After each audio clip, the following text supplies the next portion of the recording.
3. Hello, everybody. Welcome back to the Style Esports Season 18 playoffs. It is the last round of the knockout stage in the Demacia division. The 6th seed Yuumiversal Basic Income in a best of 3. The winner of tonight's match will secure themselves a spot in the lower bracket final.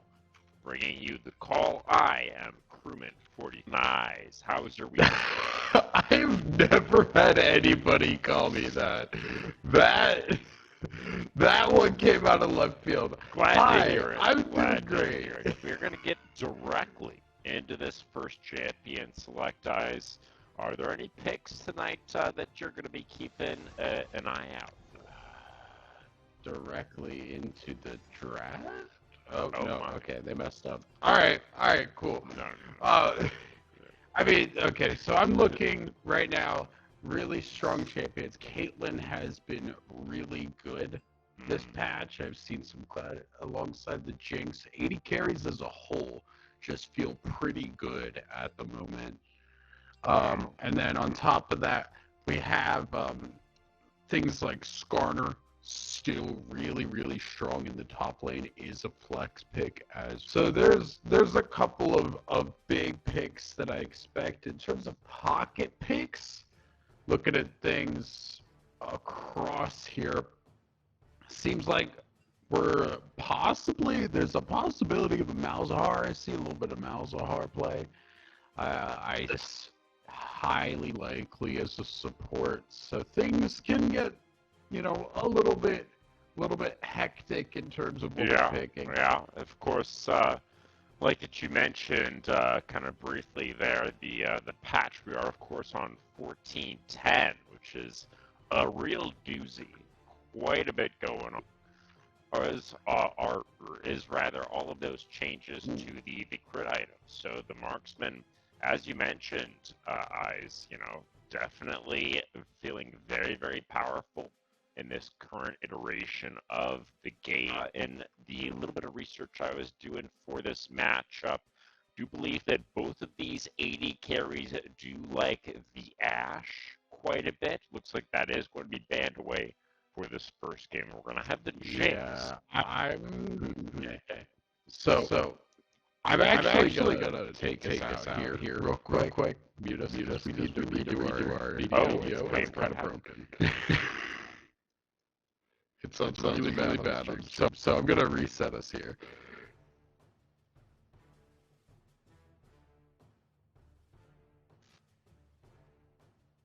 Oh wow, that is really bad.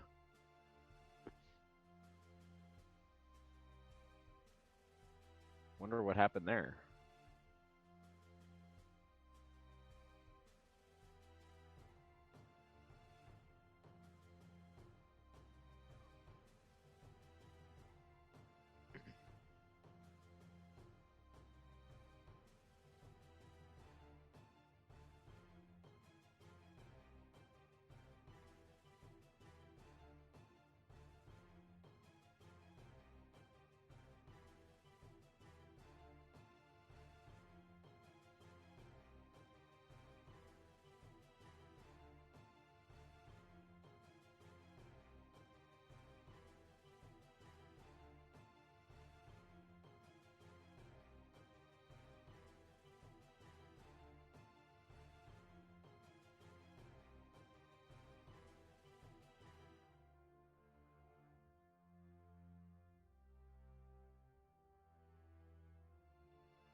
sounds okay, but we should be back on. Testing, testing. Are we still robots? We will see. Let me get it back Okay, on. I think it might be a little bit better now. All So, right. sorry about that, guys. Just some slight audio issues. You know, we turned into robots for a second there, but working on regaining our humanity. Yeah, I'm gonna blame video on that one. I did my job. Video messed up somewhere along the line. Anyway, we are like way through this draft. We do see Ice Reapers taking that Jinx Lulu, which has been very, very popular as of late, alongside of Bel'Veth. Bel'Veth has been creeping up in jungle priority, really strong in the early game in terms of just dueling and can create a lot of opportunities, but does have that point of if you don't pop off, she can fall behind in the mid game. Yeah, very true. Bel'Veth also interesting because she can utilize some of those freshly buffed marksman items, right? Yeah. In particular, the Kraken Slayer, which has been adjusted a little bit to be, I think, even better for the Bel'Veth. So that is going to be really interesting to see the build path. And we are going to get the Leona here paired up alongside the Sivir. Ornn coming through in the top lane for the Ice Reapers. And now the mid lane option, the Akali. That is a little bit of spice for our game number one. And I get it, because it's going up against a brand in the mid lane right now. So it is very easy to just run down this brand pre-level 6, post-level 6. Brand does not have a lot of options because his spells are very slow for the most part. That W, his main damage spell, will not be hitting Akali very often if she's playing correctly. Does mean that there is a lot of potential here. Bel'Veth ganking Akali in the mid lane make things difficult for the brand as well. I'm a little concerned about the Sivir. I've seen Sivir a couple of times, and it's just not impressed me a lot of times. The short range of the Sivir has felt like a problem. I do think she's at a better state, but it does feel rough in terms of how strong she is at getting into a team fight. The Fiora last pick going into an Ornn, gonna make things interesting in the top lane though. Yeah, that is definitely a great counter pick for the 1v1. Should provide the Yuumis with some side lane threat later on as well. You know, the Akali could maybe try to clear waves, but 1v1ing the Fiora likely to be pretty difficult. So I do like that R5 pick for the Yuumis. The Sivir is an interesting one. I do believe that is a comfort pick for Fang. I don't really see much on the OP.GG in the way of solo queue stats, but this is something that I know that Fang has brought out a number of times here in the Style League. Yeah, it does also now mean too, we're just looking at the team composition here. Usually the other thing that I'm looking at the Sivir here too is Sivir is mostly about like I want to run at people and I just want to death ball really hard. Yeah, and I don't get that from this team. From Yuumiversal basic income, which I'm just gonna call Yumi's from here on because I'm not saying that name entirely the whole time.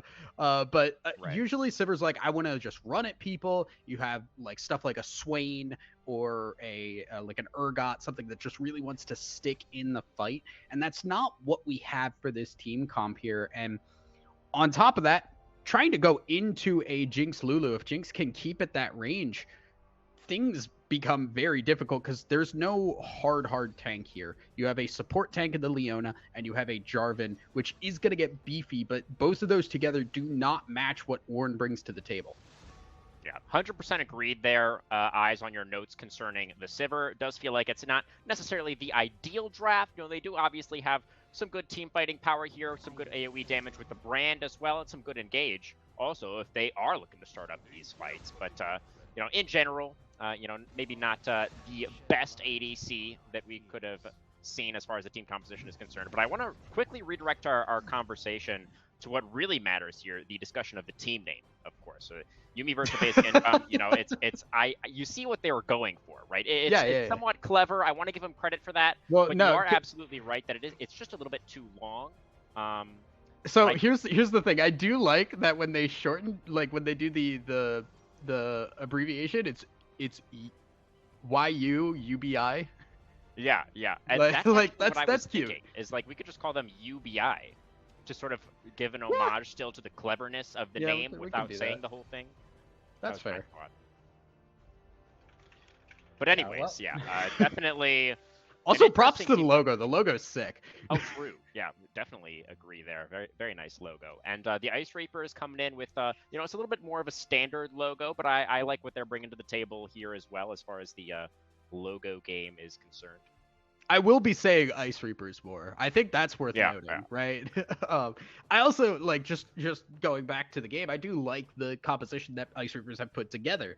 I think Jinx Lulu is just crazy strong. It will very quickly outrange the Sivir Leona, and then they just don't really have to interact with that bot lane, and Jinx gets to scale. Jarvan can be a factor in the early portions of the game. Leona and Jarvan up on that Jinx early game can be a problem, but if you just play safe enough, it's really not that much of an issue. Bel'Veth also getting the opportunity then to just kind of be a menace up towards this Fiora, up in this brand. That's where you really want to get your game going here, because if Fiora falls behind early and Ornn gets control of that lane, top lane switches up where it really should go. Akali just wants to destroy this brand. Yeah, definitely. I think that's for sure the most interesting aspect of these game one drafts, for me at least, is the jungler discussion, right? Because both the Bel'Veth and the Jarvan are very powerful early on, right? But in different ways. The Bel'Veth is really looking for the 1v1, for those kind of isolated skirmishes where she can utilize her ridiculous number of dashes to outplay. Whereas the Jarvan wants to be affecting the lanes, right? He doesn't want to fight the Bel'Veth one-on-one. He wants to try and find some kind of lead, some kind of advantage for his laners. So I think watching how these junglers play out the early game is going to be really interesting to see, if, who is going to be able to get progress towards their win condition early on here. But we are already moving through our spectator delay, Eyes. Do you want to really quick toss out a prediction for us for who you think might take this game number one? Which draft are you leaning towards? I think just taking execution out of, if we're expecting similar levels of execution, I'm expecting Ice Reapers to take this one. I think they have a much simpler composition. I think there's a very easy front to back, and I think their UBI is also kind of looking to do the same, but I don't think they have the front line to do it. Yeah, it does feel a little bit more difficult on the side of UBI. They do have some comfort picks to work with here, and definitely this draft can work if they do manage to execute. But I do agree. I think the Ice Reapers are just a little bit more straightforward, a little bit maybe more cohesive in what they're going to be going for. So we shall see. The Ice Reapers are going to be able to get the jump on the Yuumis, or if UBI have a surprise in store for us. Don't go anywhere, guys. The Demacia division lower bracket will be starting up right after this.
All right, ladies and gentlemen, and everybody else, welcome to Summoner's Rift for our first game of the night. Once again, the Ice Reapers on the blue side and UBI on the red to start us off. As we will see our pretty standard fan out. I don't think either team has the greatest of level 1s. Jinx, you know, if she gets a kill, she's great. But Kali, not a whole lot. Jarvan, definitely not known for his level 1 prowess. No, probably not. Level 2, however. That is really what we're going to be looking for sure. It is going to be the Conqueror for Civolok on the Jarvan, interestingly. So not the strongest in terms of runes he could have gone for in the early game, but certainly going to provide a little bit more value, a little bit more durability, right, later on if we are trying to provide that front line for the Sivir. Yeah, there's a lot of options here. Generally, when we see Jarvan, you want to see early ganks. That's why you see Jarvan go for the level 2 gank, grab a buff, and immediately make life hell for either a bot lane or a mid lane here. You sometimes see Jarvan grab red buff, go through mid lane with a gank to go down towards Gromp and blue buff. So can see if that shows up. Maybe give some space for Jeff God Gamer. But I think right now teams just trying to set up their laning phases here. Sivir and Leona also really would love to keep pressure on the wave against this Jinx Lulu. For sure. Yeah, as, of course, Sivir and Jinx both do scale very nicely later on, you know, as we've already mentioned. But I do think that, you know, as the Leona in this matchup, you want to be putting on the pressure if at all possible. We'll see what the junglers are going to be up to. They are going to be clearing towards opposite sides. Interestingly, actually, Zedster on the Bel'Veth, Raptors red into Krug. So I wonder if there's going to be a look towards the bot lane here, or if it's just going to be that quick reset and then back to the top side. Likely just for the reset. I don't think there's a gank path down there. Maybe just moving down to in case they did get pushed in case it was there. Javi up on the top side, putting pressure on this Ornn, and this is kind of what Fiora has to do in this matchup. If you give Ornn space, give him time to scale, he's going to be a team fight monster, and Fiora just does not provide that same level of control.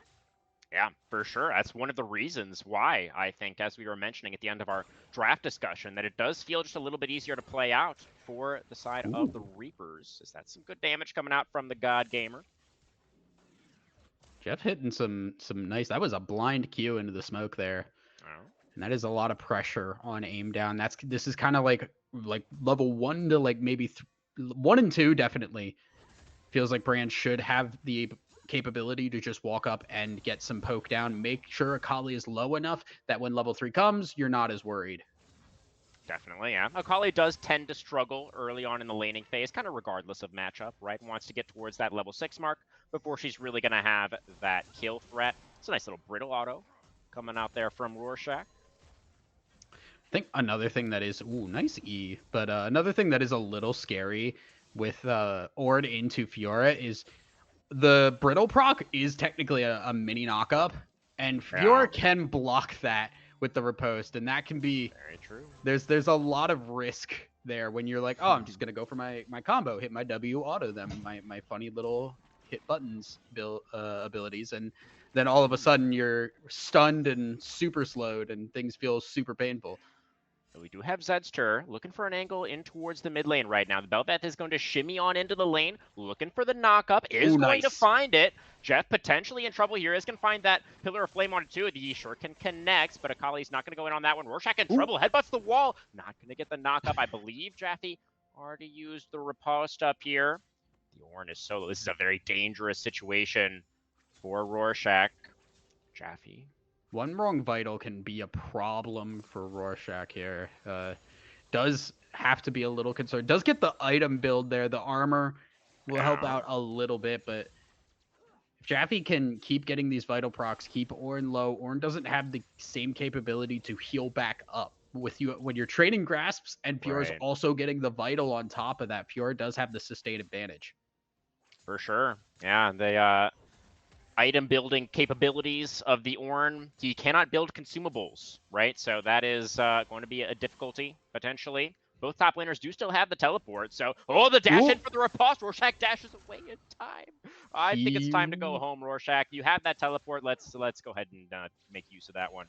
I'm not gonna lie, I half expected the flash auto to try and finish that one off. If that was the second E, the crit E on Fiora, that's a kill, and that's also a big wave lost. Rorschach is still Level staying 6 around here. for the Fiora. Oh, she's going to get knocked up underneath the turret here. The turret aggro's going to come through. Solo killed by the Ornn. Rorschach first blood.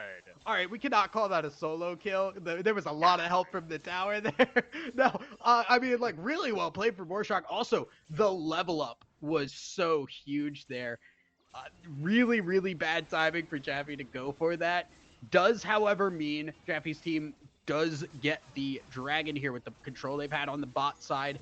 Will get a Chemtech Drake. Just I feel so bad because I saw the capability there. Yeah, I mean, Jaffe had the level 6 advantage there, right? Until they're just walking Rorschach ticked over underneath the turret there. So you understand why he went for it, but wasn't able to find it. So yeah, the full rotation up here for Utility Monster. Wants to secure the grubs. I really like this. This is a nice move. Utility Monster moving up. They get first pass on grubs right after getting the dragon. Now the wave to get pushed by Rorschach, so he's here first for this fight. Knock up. Yeah, that's gonna be God Gamer in trouble. Already used the flash as well. Brand going down. The perfect execution into the back line. Brand's already down. And now it's Utility Monster in trouble. The idea was good, but the execution was perfect from the Akali. Yeah, I really liked the concept of that. The problem was that Fiora needed to push that. It needed to be Jaffe getting that lane in a place where Fiora could roam down, and that just did not happen. So unfortunately, Rorschach does get down there, neutralizes that numbers advantage, and if anything, makes it better because there's an ultimate on one side and Utility Monster does not have the same thing. Yeah, absolutely right there. They were looking for the numbers advantage, right, for UBI, but the fact that the Fiora didn't have the push in the top lane meant that they didn't actually have that numbers advantage that they were looking for. So exactly right there, Eyes. It was a nice punish from the side of the Reapers. They are going to be able to get 2 out of 3 of the grubs. 1 did still go over to UBI, so they have the potential still to get that 4 grub buff for the Fiora later on. Yeah, also do force the teleport out from the Brand, which means if Akali does get a good trade here, Brand can be in a really sticky situation where he doesn't have a chance to reset easily. When you have that TP on the Brand, especially against something like the Akali, you like to have that in the back pocket to be able to say, okay, cool, I'm way too low. I need to back off and head to base and reset quick with the TP. Yeah, of course, aim down also currently with the teleport on cooldown, but it will, of course, be up before Jeff gets his back. So that is definitely something to look out for. And of course, now that the Akali does have access to the ultimate, as we just saw in that last fight, the lane for the Brand is going to get significantly more difficult. Yeah. Unfortunately, a little bit of a pause there. For those who are not familiar, you pause, unpause and spectate, and then spectate pauses again. We're not entirely sure why that happens, but it is consistent at the very least, so we're not off time. Thank goodness. Right.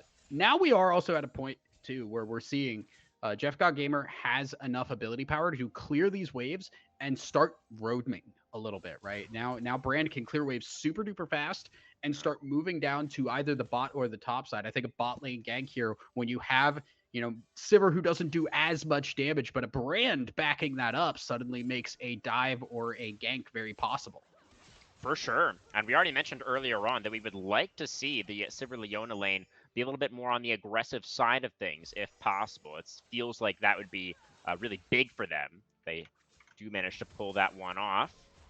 I want to really quickly take a note here of the first item purchase for aim down. We're going with the Sheen. Has that been standard on Akali? Is that? Yeah, that is. It's Lichbane first on Akali as of right now. So she is generally a little bit more better on the trading aspect than she used to be, at least in terms of just getting in your face with the autos. Does mean, however, there's not a lot of AP built, right? We're also going for the Merc treads here, trying to avoid some of the stuns from the Leona, from the Brand, and even the slows from the Fiora as well. So I do like the pickup, but the current damage level just is not there for this Akali. Very true. Well, Jaffe is going to riposte in a direction. It's gonna be There's a lot of directions to choose from, to be fair. There are, yeah. It can be a bit overwhelming, I think. Yeah, he chose one. Possibilities are 360 degrees worth. Indeed. As I don't know why Spectator Camera is so interested in this top lane right now. We've got some exciting stuff happening in that bot side jungle at the moment, as Civillock and Jeff God are doing a little bit of invading, trying to steal away some camps from the Bel'Veth. Jarvan actually up a little bit in terms of that jungle CS differential at the moment, as the Seer going to miss there for Jeff. Knocked up now by the Bel'Veth. The Akali already has the R2 available, going to go back in, get the kill. It's actually Olipu who picks it up with the ultimate, and Civillock is going to get murdered right as he casts the Cataclysm. It's 2 more quick kills over to the Reapers. 5-0 now on the scoreboard. And that is about as bad as it could have possibly gone there. Brand getting knocked up right at the beginning, could not get his damage down. Jarvan shows up, but only knocks up the Bel'Veth, who's mid-E. Doesn't do a whole lot. Bel'Veth's still a relevant character even while that happens. And then the Jinx ult to come down. The one character that you really don't want to let get crazy, and you absolutely are trying to keep in a stable place. Jinx grabbing the kill, the one that didn't have a kill too in terms of these carries, and all of a sudden every single lane has at least 1 kill on this team. Yep, 2k gold is the advantage for the higher seed. Look at those items for Olipu on the Jinx as well. Going for the Infinity Edge first, the freshly buffed Infinity Edge.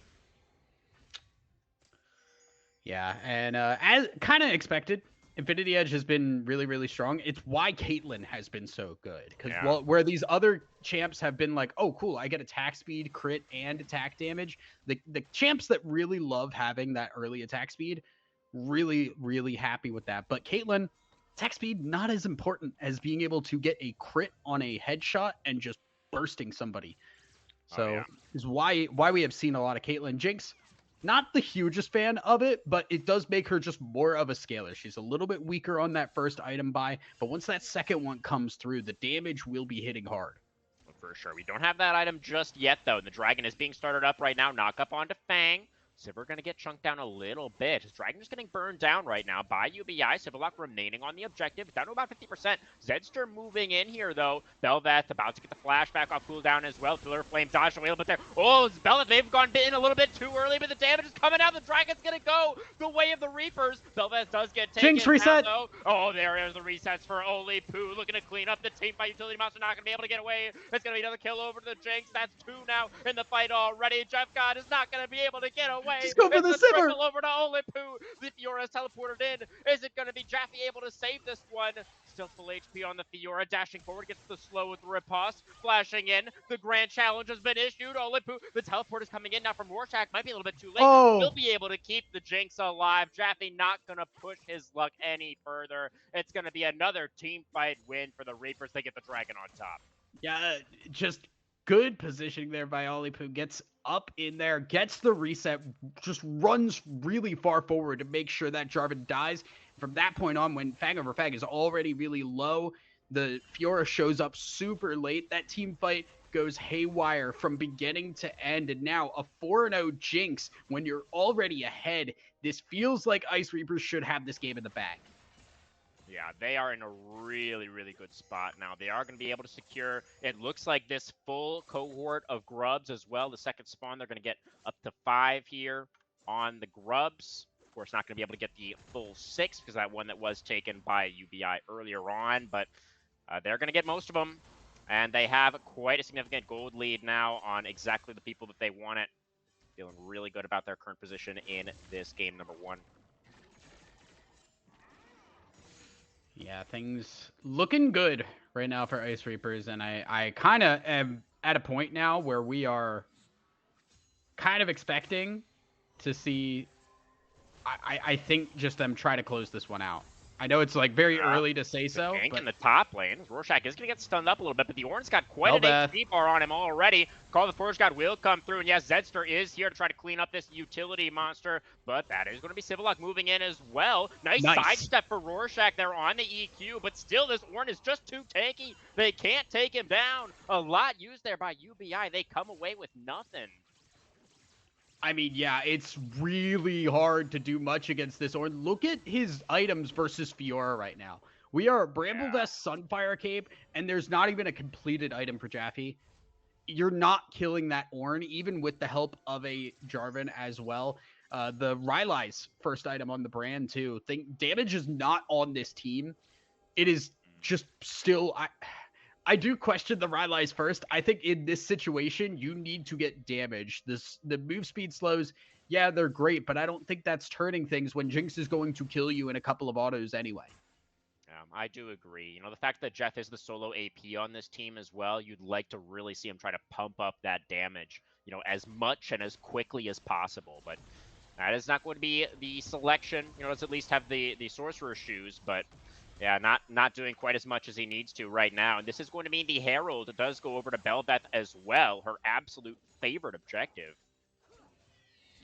Yeah, this is just control all over the map, and even if Bel'Veth doesn't get these kills, if you just grab these objectives, Bel'Veth can do a lot with them. Gets 2 back, and now any lane that gets that Herald is going to be a big issue, because I don't know what you do. Cran Challenge used up on the top side. Yeah, but look, this Fiora is just tickling the Ornn right now. Rorschach just doesn't really seem to care. All these vitals are getting procced, but it's just not enough. Yeah. He's taking up the minion wave. Now, that's even Hydra done on the Fiora, but still just couldn't even come close to cutting through this guy. Yeah, and that's a lot to do with that Bramble Vest. Bot lane, though. Yeah. Bang in trouble as the dashes from Zedster trying to get on top of this Sivir, who does pop the ultimate and creates a good amount of space. In comes Jeff God, flashes forward, looking for the CC, does find the stun onto Olipu. They will be able to shut down the Jinx. In comes the Akali now, as Aim Down going to be able to clean up this team fight. E2 over the wall, the R2 gets some good damage out and does manage to take down Sivir, flashes out from underneath the turret as well. Rorschach has also teleported down into this fight. That does mean that Jaffe's going to get some good damage onto that top tier 1, and it's only a 1-for-1 overall in the team fight. And gets first tower too. During all of that fighting, Jaffe just hits the tower crazy, and they do get the first brick over this bot lane fight. Now there is going to be the Rift Herald popped here. Does mean they are going to get... Oh, we are actually taking it to the mid lane. Interesting. Oh, are we going to make it? Is the question. Yes, you do make it from here. On the charge. Well, I don't know if you go that way. The longer path is going to work out. Okay, very nice. We do get, it looks like this tier 1 is going to be destroyed right as the dragon spawns as well. Yeah, they do have to reset, though. HP bar is not in the greatest of positions. That could be a dragon picked up here for UBI. Yeah. They should be able to move up. Bel'Veth gonna take some red buff here, but because they have not spent any of this gold from this fight here, and they already had a bit of a rough time in that fight, I don't think they can go for this. This is going to be a second dragon going over to UBI, giving them at least a little bit of something in the last couple of minutes. Yeah, it is something. And of course, as we mentioned, the first brick over to Jaffe as well. Maybe that will be enough to bring the Fiora back into this game a little bit and make her actually a threat to the Ornn. Still level down, though, on this. Yeah, no. I hate to be the bearer of bad news. The Ornn has a Bramble, has Steel Caps, has Sunfire, and we have a Sheen and a Ravenous Hydra on this Fiora. There is not enough damage there built up. We are starting to get close to a Liandry's finished here, though, for this brand, and that is a really big one to get done. Remember, this is also where we have the Black Frost item as well. It is another burn on top of that. When Brand was really good, it was because Demotic and Liandry's built off of each other and were really strong when you paired them together. Same thing is occurring now with the Black Frost item. Very true, very true. I imagine that is going to be third for Jeff. We'll just have to wait and see. So we did just notice Rorschach taking that top tier 1 a moment ago as well. We'll see if Yorn's going to be able to get down to this bot lane, because the Fiora is looking for another turret of her own at the moment. Yeah, I mean, the big thing is Jaffe just needs to play where people aren't, and try to make use of these advantages where they know the Ornn wants to try and force fights. Keep clearing waves with the brand. Let Fiora just keep hitting side waves, and eventually, maybe once there's a little bit more built up on this Fiora, then you have the capability of taking those fights. But that's not going to be coming for a while. Yeah, definitely the case. Jaffe definitely does need some more time. Sort of waiting around in the bush right now, but I think you have to know it's a completed nail now versus just a Hydra and a Sheen, as previously mentioned. Just going for the minion wave. That's fine. Yeah, the lack of healing now due to that thorn mail is going to be a problem, and Jaffe just has to kind of back away. You can see Rorschach. If Rorschach is in the same lane as Jaffe, that wave does have to just kind of be given up, and you just kind of have to sit under tower. Does mean, though, that Ornn is not with the team, and when you have something like a Leona and a Jarvan engage, you can try to make some picks where that tank is not around. I think that's the best option for UBI. Either the Ornn is with them and they avoid a fight, and Fiora clears and pushes waves, or you have Ornn answering the Fiora, and you try to make picks without the Ornn around. It does feel like the Reapers have been doing a great job so far of choosing their moments, right? Of when they want to go for these team fights. Like you say, you know, the Ornn is really key for them in the front to back. So, you know, they have found a couple of angles with the Ornn not there, and a couple of moments as well where UBI have kind of tried to go for a fight, and the Reapers have kind of successfully managed to turn it around on them. We'll see as this next dragon comes up in a couple of minutes. Yeah, I think what these teams are going to be prioritizing. You imagine, right? The Reapers are going to want to. Yeah, I think the big issue that I'm kind of concerned with too is if you look at the gold, we can't show it on the stream, but there is a 2,000 gold advantage for the Jinx to the Sivir alone. We are one item up here, and now Sivir maybe getting caught. Oh, double knock up from Zedster. That's going to be the ultimate pops for Fang. Utility monster, though. That movement speed is not going to help the Leona. It's kill number 1 for the Bel'Veth. 5v4 now on the map. Jaffe has moved over, but the Fiora is not going to excel in the team fights. Gets knocked up also by Zedster, but is able to dash back over the wall. 10-2 now on the scoreboard. It really feels like the Reapers are just running away with this one. Every time we see these teams fight it out, it's always the Reapers that are able to come out on top. Yeah, I'm not a fan of Jaffe actually moving up there. I like I said, I don't think you team fight. I don't. If you are fighting and you're showing up late of all things, you're not accomplishing anything. If Jaffe was down bot side right now, he'd be taking the tier 2 and not, you know, just, all right, they take Baron. They were going to take Baron either way, whether Jaffe was there or not. You just keep pushing right now and try to get some towers, because that's 600 gold if you could grab that. Yeah, absolutely. It looks like Jaffe is now going to realize what's going on, is going to try to move in for that tier 2 turret to see if the Fiora is going to be able to get it. Should be able to. Oh, the teleport, no, is coming in from the Ornn, but the Fiora is still able to get the turret, actually, and will deny the teleport from coming through. The tier 1 in the mid lane is actually going to get traded for this as well. So it was a nice Baron rush for the Reapers, but a nice response. They're greeting for the dragon now, too, though. I do not like going for this dragon. You just got a lot of gold. They are Baron buffed up. You do not have the ability to fight this. You need to reset. Yeah, still the item advantage in the AD carry position as well for Olipu. So I think that the side of UBI are going to agree with you guys. They are going to go for the reset, not going to push their luck any further. And we will be all tied up at 2 dragons apiece. This is going to eat away a little bit at the duration of the Baron buff for the Reapers. They only have 2 minutes on it. Let's see what they can get. Yeah, they likely will be able to get at least a tower or 2. This Jinx is very ramped up and capable of fighting. Nice damage for Brand. Yeah, the Lulu is going to be forced to self-wild growth. Still going down extremely low, and the Boomerang is going to connect from Fang. Stun up now onto Rorschach, who also has to flash away to stay alive, and that is going to further mitigate anything that the Reapers were going to be able to get with this Baron buff. And that's exactly what we said we wanted from them. Fiora is up on the top side. There's nobody answering her, but they're very split for Ice Reapers. The Lulu and the Ornn are very far up. No team to help them. You get a little bit of good damage. Not a lot of MR built on this team yet, and you can wipe them clean. Lulu goes down. It forces another Baron off the board, and more importantly, it stops the tempo for Ice Reapers. 100%. Yeah, as we saw the Liandry's damage coming through there for Jeff. Absolutely just able to burn down that Lulu. And those are, like you said, Eyes, exactly the kind of fights that I think the Yuumis need to be going for. Sakali trying to play aggressively in the side lane here. Aim Down still wants to try to get something out of this Baron. They've got 45 seconds left on it, but it's just so hard. They don't have enough control. They're trying to set up the 1-3-1 right now, but they just don't have the setup. They don't have the time. Yeah, they did get a dragon from that, and they, you know, obviously gold is still great. You get what, 1,500 gold just from taking the Baron there. Yeah. So now fight over red buff. Going to come in here. This might will go over to Civolock, but what did it cost? What did it cost, Civolock? Oh, goodness. Ole Poo now kill number 5 on the scoreboard. And that is the power of the Reaper's composition when they group up.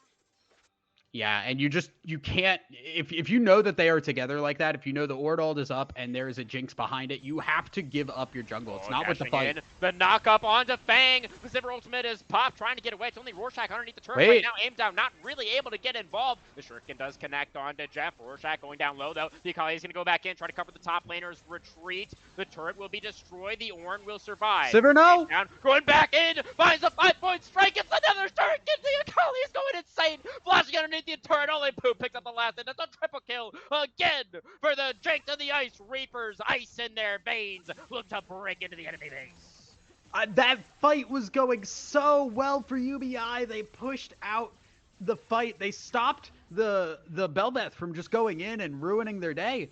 There was enough frontline with the tower to push them off. And then just a little bit too far forward. Fang over Fangs thought he saw an opportunity, pushed up. Unfortunately, that opportunity was directly into an Akali that still had ult, and there is not enough shields or heals or frontline in the world that is going to stop that Akali from taking you down. So a very unfortunate turn of events there that I think could have opened this game up for UBI a little bit. Yeah, that was definitely, you know, from the position that they were in, right? The fight was pretty close. You know, we can say maybe that was because you know, they were underneath the turret, the side of the Reapers, diving the tier 2 there. But it did work out. You know, they had the stronger team fighting composition. They have the gold lead. They know it. They played it out well, particularly Aim Down and Ole Poo, the carries, really able to follow through there in a big way. Yeah, and this is one of those situations where, like, if this was a game that was not as far out of control as it was for UBI, if they weren't so far behind, that fight becomes a lot easier. That fight becomes a lot better, and they probably do just win that one handily. But the fact that they are so far behind means they just don't have a capability to take those small oversteps. Punishes are very easy to do for Ice Reapers, and we have seen them do it over and over again, and they get away with it too. Yeah, Jaffe is going to be found in the side lane here. The challenge has been issued, but the Fiora is the one running away, in fact, you should in that situation. Dragon spawning now in about 30 seconds, Eyes. Have to imagine that it is going to be the Reapers going for this one once again. Likely going to be trying to force that fight, but we do have Baron spawning at about the same time, so no matter what happens, I think both teams capable of taking Baron. If one goes for the Dragon, it's just, I think if you go for Dragon as UBI, the Baron gets taken very easily by Ice Reapers. I think the other way around, it doesn't exactly work that way. Yeah, definitely the case, as they can defend or the no Dragon. That is going to be the lockdown onto Aim Down, who goes into the Shroud, gets the Wild Growth as well. The Akali is solo, but staying alive for now, and the reset for the Jinx comes through, and they are going to be able to carry through the team fight. Look at Ole Poo just shooting out rockets. And that is going to be the 4-for-1, another massive team fight win for the Reapers. And they don't need any more objectives, I think, Eyes. They're just going to push straight down the mid lane. And it's such a shame because that fight started off pretty decently. The problem is that going up against the Jinx, one member of the enemy team goes down. Jinx goes crazy and becomes superhuman, and Sivir cannot keep up with that. Only Jaffe here to try to defend the Nexus turrets. Not able to time the riposte, though, on the Brittle Auto. The Nexus turret will fall, and we're paused. Apparently, Civolock was DC'd. I'm not sure it mattered. All right. Yeah, okay. I think we're good, guys. I think we're okay. The game is probably over. Let it go. Yeah, okay, there we go. The Nexus will fall. 28 minutes on the clock. 19-4 on the scoreboard. The Reapers take a decisive win in game 1. Yeah, Reapers looking very, very good here, and I think more than anything, Reapers feeling happy. Oh my goodness, this bug still happens. So when I swap sides on the bot and I push +1 on B side, it's apparently the team that was originally on B side. So right. Unfortunate about that, but you know, We got there in the end. I mean, man, Ice Reapers look really, really good. I think, like I said, their composition a lot easier to utilize, especially when we're talking about level of play at this level. I did like some things that Yuumiversal Basic Income were making happen. The problem is, by the time we saw any life in them, this game was already out of control. Yeah, definitely agree. You know, we kind of did see some moments for both Fang and for Jeff, right? The comfortability, the mastery on the Sivir, I think, did shine through in a couple of moments. You know, we did miss a couple of spell shields at the start of team fights that could have made a difference potentially, but you know, overall, I think it does kind of come back a lot to, you know, the discussion that we had of the draft, where it felt like the Sivir just wasn't quite set up for success in terms of the composition in these team fights. The front line was just better for the other side, and she wasn't able to get the space that she needed, outranged by the Jinx as well, right? So it just was a little bit too difficult to play out. And on the flip side, Olipu on the B1 Jinx, right? 13-1-3 in this game, did a great job in those team fights. Yeah, and the Jinx didn't start out great either. The Jinx was doing okay, and then remember that one Jinx ult that went up into the mid lane, grabbed a kill. All, you know, the Kali was doing great. The Ord in the top lane was doing great, but the Jinx wasn't off the rails yet. But I think that really did open up that game where every lane is now ahead, and there's nothing that you can really play for on a team that kind of felt like it did need to start going earlier. Yeah, a little bit surprising as well that Jaffe wasn't really able to get anything going in this matchup against the Ornn, right? Just, you know, had that opportunity to go for the R5 counter pick, went for the Fiora. It was an aggressive choice, but one that theoretically should have worked well, but just not able to get those advantages that you would normally expect. So big props to Rorschach up there in the top lane as well for standing strong on the weak side, able to pick up that first blood as well, if we draw our minds all the way back. But Eyes, who's our game one POG? I think that's our last order of business before we get into this game two draft. A couple of decently strong contenders, I think. What do you think? Yeah, I mean, I think really it does have to go to Olipu. The Jinx went absolutely nutty. When you have a game that is that out of control, and Jinx is just what was it, 13-1? Yeah, it's hard to give it to anybody else at that point. Yeah, I'm going to go ahead and agree with you there. You know, was on top of the team's damage charts as well. It was actually Jeff with the highest damage in the game on the brand, as brand often does. But Olipu, I think, really, really nice execution in those team fights. The team did a great job of setting him up for success as well. But it's doesn't matter if the carry's not able to follow through. Thankfully for the Reapers, the carry absolutely was. So that is going to do it for game number one, guys. We're going to go to a short break. And when we come back, we'll find out just how many lives the Yuumis have remaining. Don't go anywhere.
Yeah, definitely the case. You know, the bans for the Yumis in game number 1 on the red side were Zach, Gragas, and Udyr. So going for the full mid focus with the bans here in game number 2, trying to target aim down as much as possible. But the Akali is still open. So clearly it's not an exhaustive targeting of the enemy mid laner. The Gragas that was previously banned is now going to be first picked. And I believe this is a flex for them if I'm not mistaken between the solo lanes. Both Jaffe and Jeff have pulled out the Gragas in the past.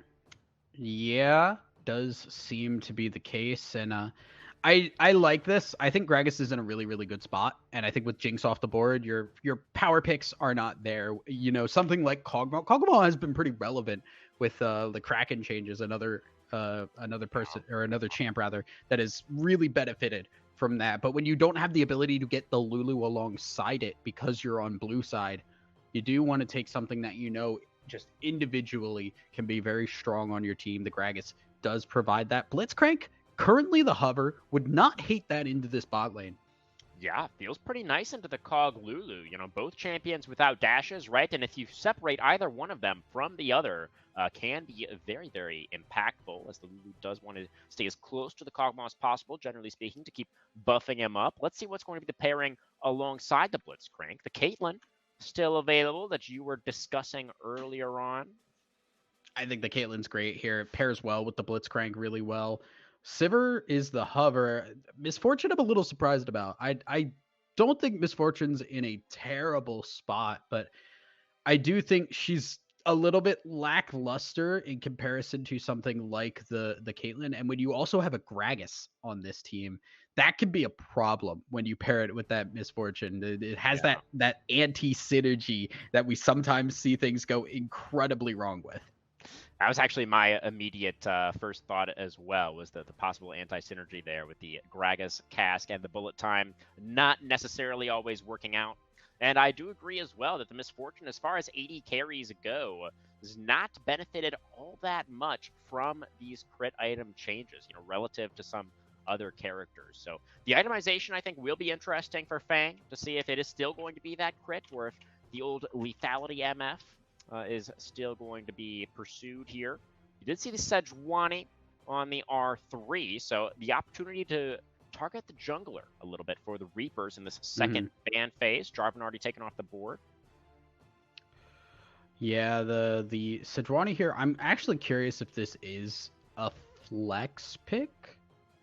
I'm trying to get a quick look here because I'm kind of running myself through, seeing like what is pickable here for these players. But technically, Sejuani can be a flex pick, likely going to be in the jungle, as we do see junglers also being banned. The Amumu, the Jarvan taken away, Gwen up in the top side taken away from Ice Reapers, trying to avoid some of those duelists there. Obviously, the Fiora did not work as well as they wanted it to, but Gwen, Jace, these are ones that I think are a little bit easier to execute, especially into things like the Ornn, which is still a possibility. Yeah, I mean, it was Rorschach, of course, the Ice Reaper's AD or top laner rather, who was on the Ornn previously. So it is a little bit strange to me that the Yumis would want to ban away some of these carry champs. And Rorschach, you know, generally speaking, does actually tend to go towards more of these tanky options. And speaking of which, will be the Cassante there on the R4 for Rorschach. And now the Yumis need to complete their composition. The Xin Zhao, I think, a reasonably good option into the Sejuani, considering what's still available. But again, not the best synergy with the bullet time, is it? Definitely not, and that is just becoming more and more of a possible issue too, right? Like one ability, it's like, okay, cool. I just need to make sure I don't mess this up. And now you have two people on your team that have to be thinking that at all points when they're going to see a chance to, like when I'm playing Gragas, me see place to throw Bomba, me throw Bomba. and Misfortune's probably going to be thinking the same thing, and that's hard to communicate sometimes in the moment. So I'm a little bit worried for UBI. They do have that brand coming back. I think the brand was great in game number 1, had a couple of issues, but overall I think that was their saving grace in game number 1. Yeah, definitely had a solid laning phase, right? Jeff on the brand was able to put a decent amount of pressure onto Aim Down's Akali, but Aim Down does now have the opportunity to go for this R5 counter pick. So what do we want into the brand, the Xerath. I love this pick, honestly. Xerath is going to be that final pick, and I think against Brand, Brand is, you know, known for being really difficult to deal with if you are melee or even just mid-range, but Xerath keeps that range, makes it really hard for Brand. One of the few champs that it's like, oh cool, I just cannot walk up as Brand. And Xerath just gets to poke, make mid lane difficult. And it does match that wave clear that Brand has as well. Gives them that extra damage because they do have Sejuani Cassante. I think my only real worry is, do they have the in-fight DPS? If somebody gets caught out, a Xerath or a Kog'Maw grabbed by the Blitzcrank, they are going to be nuked. That is very true. It's very important for the Ice Reapers with this composition to make sure that their battle lines are set up appropriately and that they're in good positions to go for these 5v5s. They absolutely do have a composition that can work in the team fights, but they need to absolutely make sure that the carries are protected, right? They have the tools to do it, but they need to show us that clean execution once again. Absolutely do. And yeah, I'm always kind of like, there's like two parts of me when a Kog'Maw gets picked. One, I'm excited because I think Kog'Maw has kind of been a little under the radar for a bit now. I think Kog'Maw's in a pretty decent spot. I think the biggest thing is he hits breakpoints faster than people expect. He gets just some attack speed in his build, and suddenly Kog'Maw is actually hitting like a truck. And people are usually like, oh, Kog'Maw is like a scaling champ. But no, right. he gets like one item done, and suddenly you can't trade with him very easily. The other hand, we are playing Kog'Maw into a Gragas, into a Blitzcrank, into a Xin Zhao as well. There's a lot of things you have to keep in mind, and playing something as immobile as that Kog'Maw does run that risk of, oh, our DPS is gone.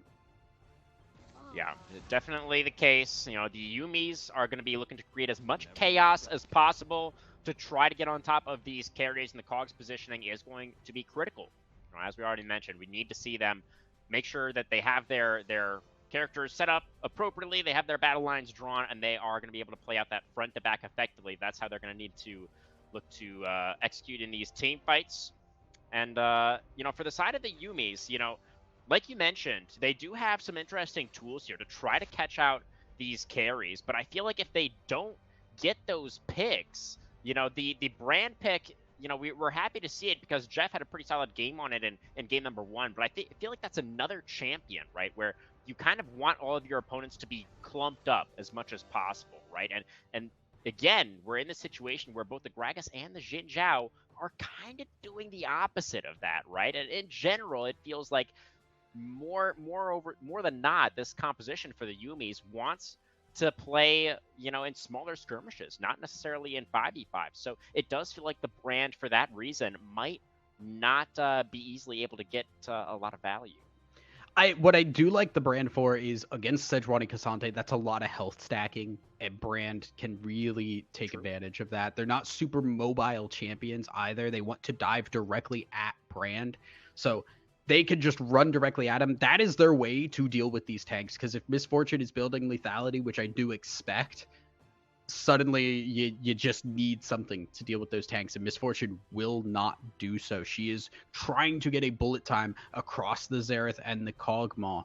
Brand, on the other hand, is their way to burn them down, and now that maybe is your way in. It's a little bit backwards from what we usually think. AD carries are usually the tank shredders. The mid laners are usually the bursty ones, but this time around, I think they do want to just kind of keep kiting back, if they have to 5v5, they want to just keep walking back and let Brand do his magic until they can hit that magical turnaround. Yeah, definitely the case. I think the only thing really left for us to discuss, Eyes, is the jungler situation once again here. So Sivillak is on the Xin Zhao, of course. It's got another strong early game skirmishing option, somewhat similar to the Jarvan that we saw in game number 1, but definitely a different look over here for the side of the Reapers this time around in the Sejuani. So I do feel, and I'm curious if you agree, that there is some pressure on Sivillak again with this draft to be active early on. So Yes. I guess one, you do agree. So where do you think Siplock is going to be going early on here to try to get that? I think you got to go bot lane, right? You have set up at the Blitzcrank. You have Misfortune, who does do a solid chunk of damage in the early game. And Xin Zhao makes up for the difference there. Even with a Lulu, it's hard to stop Xin Zhao from getting in onto the Kog'Maw. So I think that's your best option. There's the possibility if Gragas can poke down Cassante, you look for something, but I think that's really your best chance. If you can get Misfortune going and you don't have that anti-synergy come up, you have a chance to make her snowball out of control. Absolutely. Well, what do you think overall, Eyes? You know, the Yuumis up against it now, need to pick up a win here to push us to that game number 3. Reapers, though, were pretty decisive in game 1. What are you thinking with these drafts finalized? Who's taking this next one? I think the UBI's composition does not impress me to the degree that I had hoped to make up for what we saw in game number 1.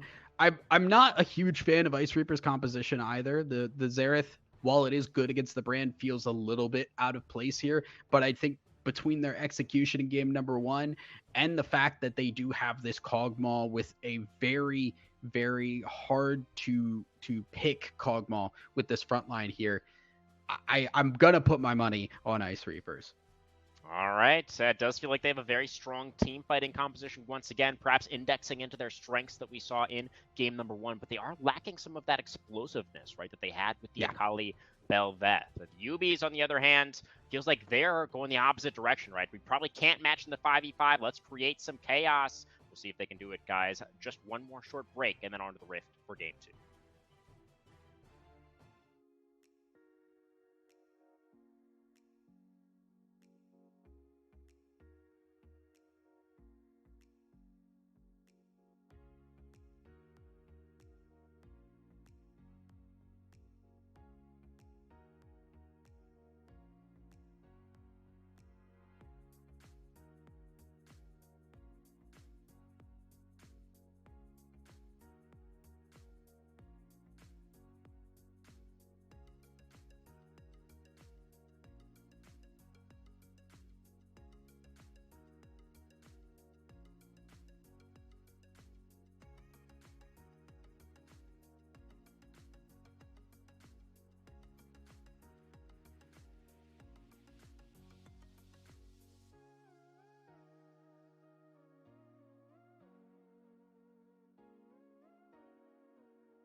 Okay, everybody, welcome back to the good old Rift of Summoning.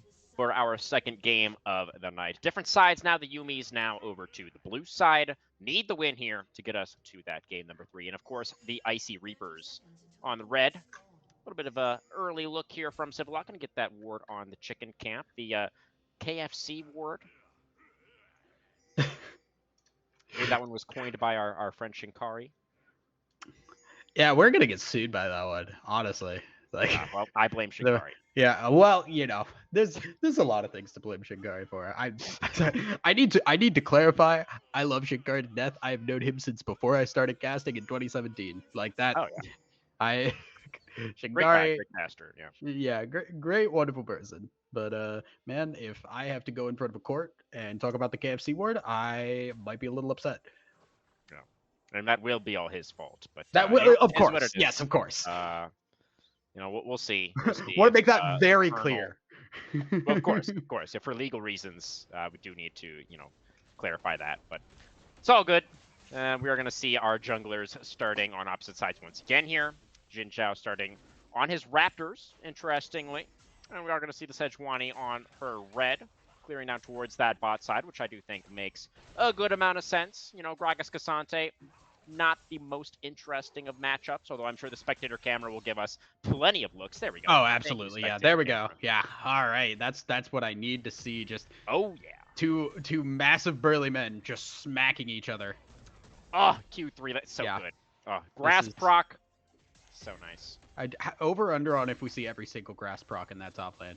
Oh, I'm gonna go with over on that one. All right. Well. So far, it seems to be the case. Yeah, I'm feeling good about it. Gragas. Oh, there we go. Another one. Look at that. Rorschach is honestly kind of on the unfortunate receiving end of that, because right now the Gragas sustain is huge. Certainly. So that's the first Arcano Pulse. I believe that's the Q for the Xerath. Going to go wide there. You're a better play-by-play than I never would have memorized that name. Yeah.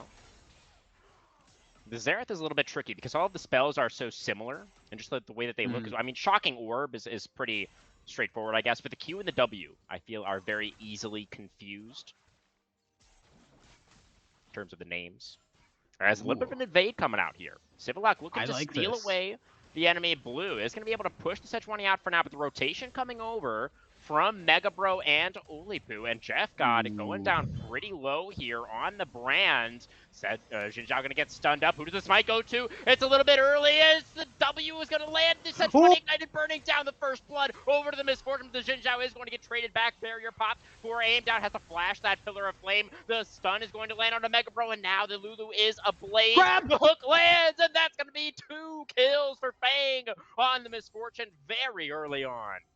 That could have gone so very bad. I was a little concerned at the start of that when Utility Monster didn't wait for the vision to go for the hook, but it didn't matter because Civillock is so strong in this level 3, and also, importantly, Jeff God Gamer in a full skirmish fight is a lot more impactful right now than the Xerath. You get that passive proc off, and there is a lot of damage on that brand where it is all just poke. It is just poke, poke, poke from aim down, and that came up clutch in that fight.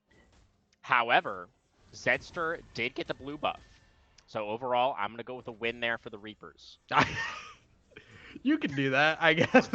That's a choice you can make. I would not really agree with that. Javi doing great up on this top side here. Has a little bit more health to play with, and is doing great up against Rorschach here. Constantly poking, getting a lot of regen, and Rorschach maybe looking for a little bit of a fight. Yeah, the Cassante and the Gragas both out of mana, interestingly. Yeah, so no more spellcasting, auto attacks only. Honestly, that sounds like a nice alternative game mode.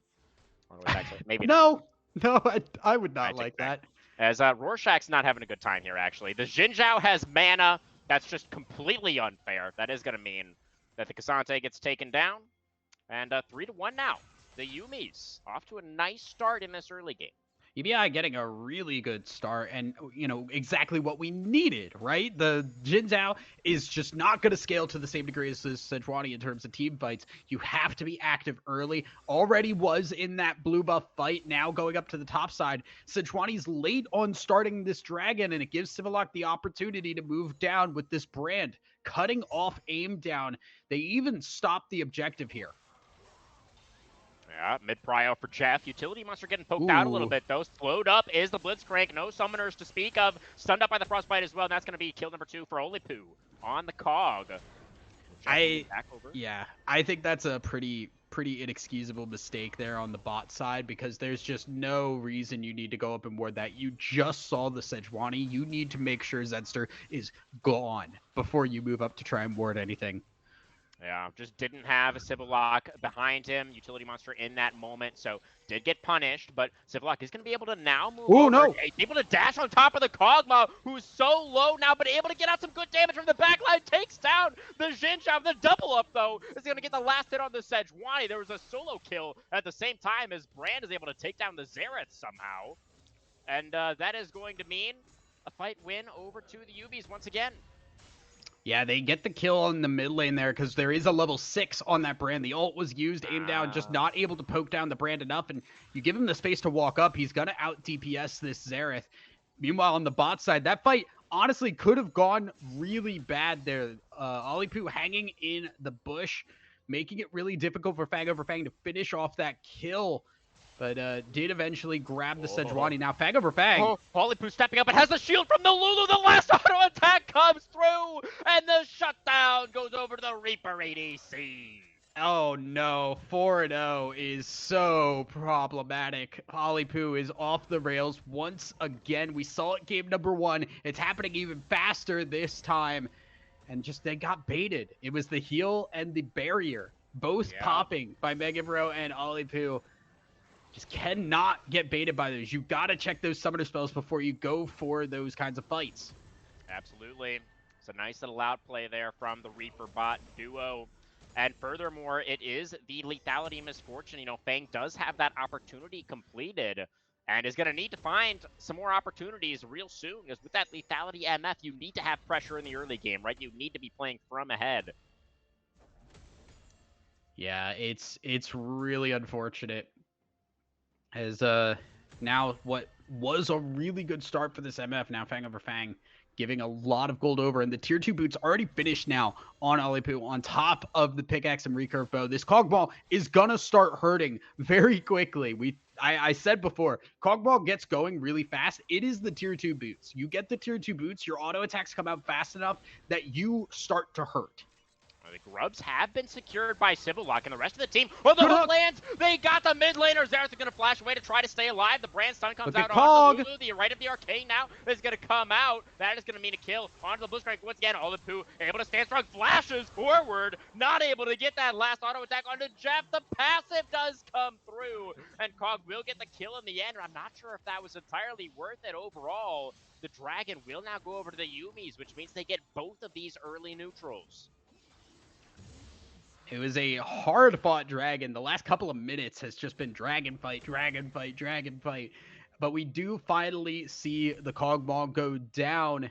It is only 150 extra gold there to the MF. Not as big as you would have expected. And I think that's honestly still okay. Olipu is going to scale a lot harder and become more of a just consistent problem than this MF. So all out used. Top lane, yeah. Jaffe potentially in trouble here. Does still have the flash and the explosive cask. So that is going to be the disengage for the Gragas. Totally fine. One other thing, actually, that I'm just now noticing, guys, is the fact that we have a massive siesta. Oh, hang on just a second, actually. Rorschach's still looking for it. Oh. Not going to find the Q3 and picked up turret aggro. Oh, no, Jaffe still had the flash, and Rorschach's not able to close the distance. Oh, it's just like we saw in game number 1, but this time the tables are turned. It's Jaffe who gets the kill under the turret. Jaffe has to feel really good after losing that kill in game number 1, the turnaround to go up on that fight, and that it's just a really unfortunate Q3 from Rorschach. Just went so wide, cost the kill, and more importantly, there just cost a lot of tempo. Where Rorschach was doing really well, forcing the ult, forcing the disengage from Jaffe. Now loses all of that advantage, and a Rod of Ages completed now for this Gragas. Gragas going to be able to put out damage and frontline very well for this team. I think that does play well nicely into the general game plan for the Yumis, right? Where you just want to be creating this chaos and bursting out these these targets. I think a little bit of extra damage on the Gragas could potentially go a long way as the stun lands for Jeff. And the Glacial Prison just barely short there. Looked like that maybe should have hit the branch, but that's going to be Zstar not quite able to get the stun. Both mid laners walking away.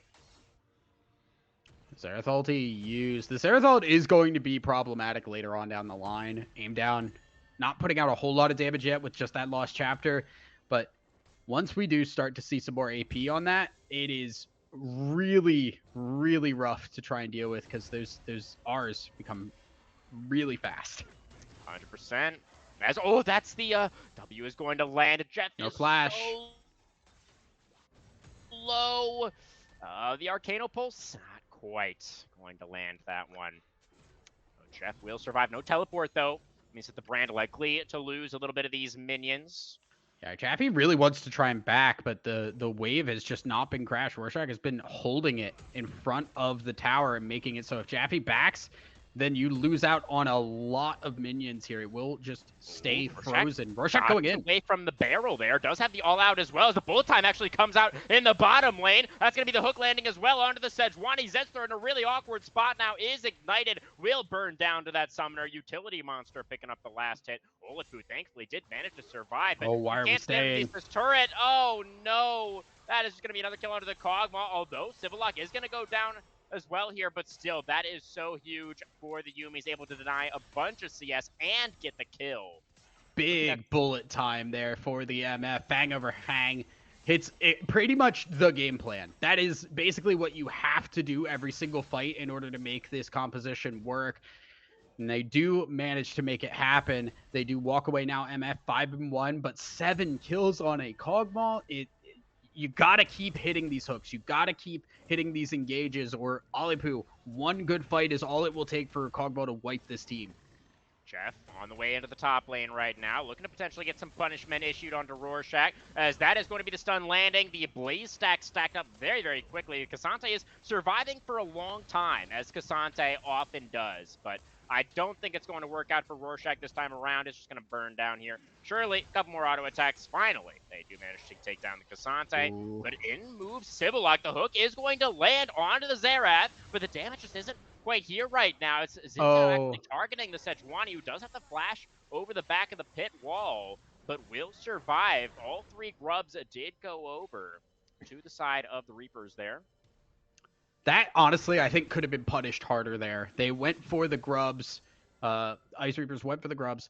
And then Civillock shows up, but tries to steal that last grub. And I think, honestly, you kill the Xerath there. I agree. You're risking a 50-50 on trying to get the grub versus getting, and yeah, cool, it'd be your 4th grub, but you're risking a 50-50 of getting that versus you're absolutely killing that Xerath if you go in on that, the hook that hit there. So I don't like the call to go for the grub. They lose out on that, and they also don't get the kill on Xerath now.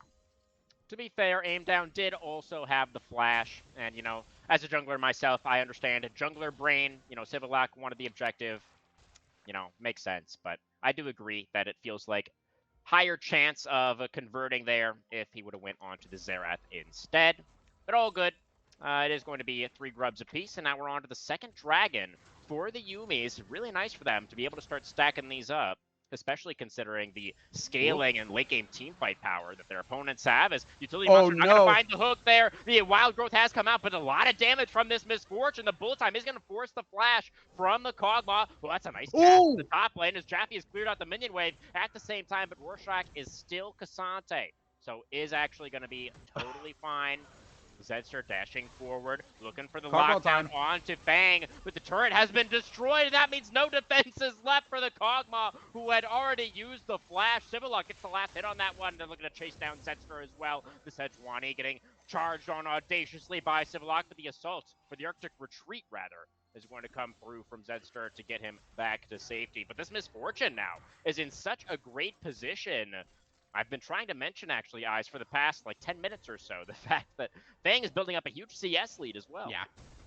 Fang is very, very strong right now, and they're still playing around this bot lane, which I think they really do need to. Jaffe's doing a great job up on the top side, even if we're not killing the Cassante there. We're at least forcing a lot of a lot of health out, so Rorschach can't really do a whole lot. Just very defensive posturing here for Rorschach, trying to stay alive and just keep farming. Bot side, free to go crazy. And even though they did lose the Blitzcrank, they got the tower. They got a lot of extra gold now on this MF. You can see, even though it's 8 kills on that cog ball, between the CS and the gold advantage from taking that tower, it is 2.5 items now for this MF. Yeah, Fang is definitely massive right now in this game. And it does feel like overall the target selection for He's so has disrespectful. been really good so far. As, yeah, the Kog'Maw has no turret now. They're just going to jump on him. The Wild Growth comes through, but the Misfortune is just way too strong. Look at that damage from the 2-item MF. Oh, but the Xerath is going to be able to get the shutdown. Actually, in the end, first kill of the game for Aim Down. And now might get another. Running out of runway here. Ooh, able to get away from the Shocking Orb. The Arcano Pulse is not going to be enough. So the Blitzcrank will survive, but that is still a big shutdown over to the enemy mid laner. As meanwhile, on the top side, Jaffe able to take down the tier 1. Rorschach wants to try and have something to say about that. Is going to commit the all-out, but the body boot is going to come through from Jaffe. The cast as well. K'Sante still fighting this one, able to get another grasp stack. Jaffe's going to get another rotation of spells, though, and the Gragas was just a little bit too big. K'Sante, the one who falls. And the Yuumis doing great right now in this game. They've opened up a big gold lead for themselves. They absolutely have. Now they need to keep this pressure up here, because now what's going to start to happen is Ice Reapers are going to start to group, where we have seen a lot of pressure on that bot side to basically punish this cog ball from moving anywhere out from under that tower. It's a lot harder to do in the mid lane now that Olipuu is up there. So now the question becomes, what can you do with this lead? Can you get these advantages? They've taken down towers on both of the side lanes. Utilize that. Start getting these objectives. You're already 2 dragons up. Go for a third, push the issue, and keep the timer ticking. And Eyes, it's Hextech Soul as well, arguably the strongest soul in the game. That is going to put additional pressure now on the Reapers. It really does feel like they kind of have to fight at this next dragon, and I don't know if Olipu's going to be on 2 items. Probably not, as the setup amazing from the top and support of UBI. They pick up another kill onto the Kog'Maw. They're going to lay waste to the mid lane here as well. They are just cruising now in this game, too.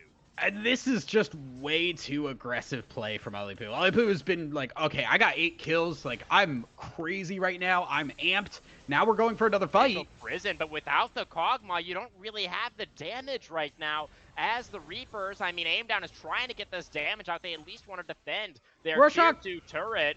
Rorschach found the flank angle. They got on top of Fang. It's the Misfortune's turn to get caught out. Does get out a good amount of damage, though, before she falls. The all-out takes Civillock into Narnia. The Zinzao potentially in trouble in the 1v1 against the K'Sante, but it's not a 1v1. Oh. The hook comes through from the monster, and that's going to be another kill for UBI.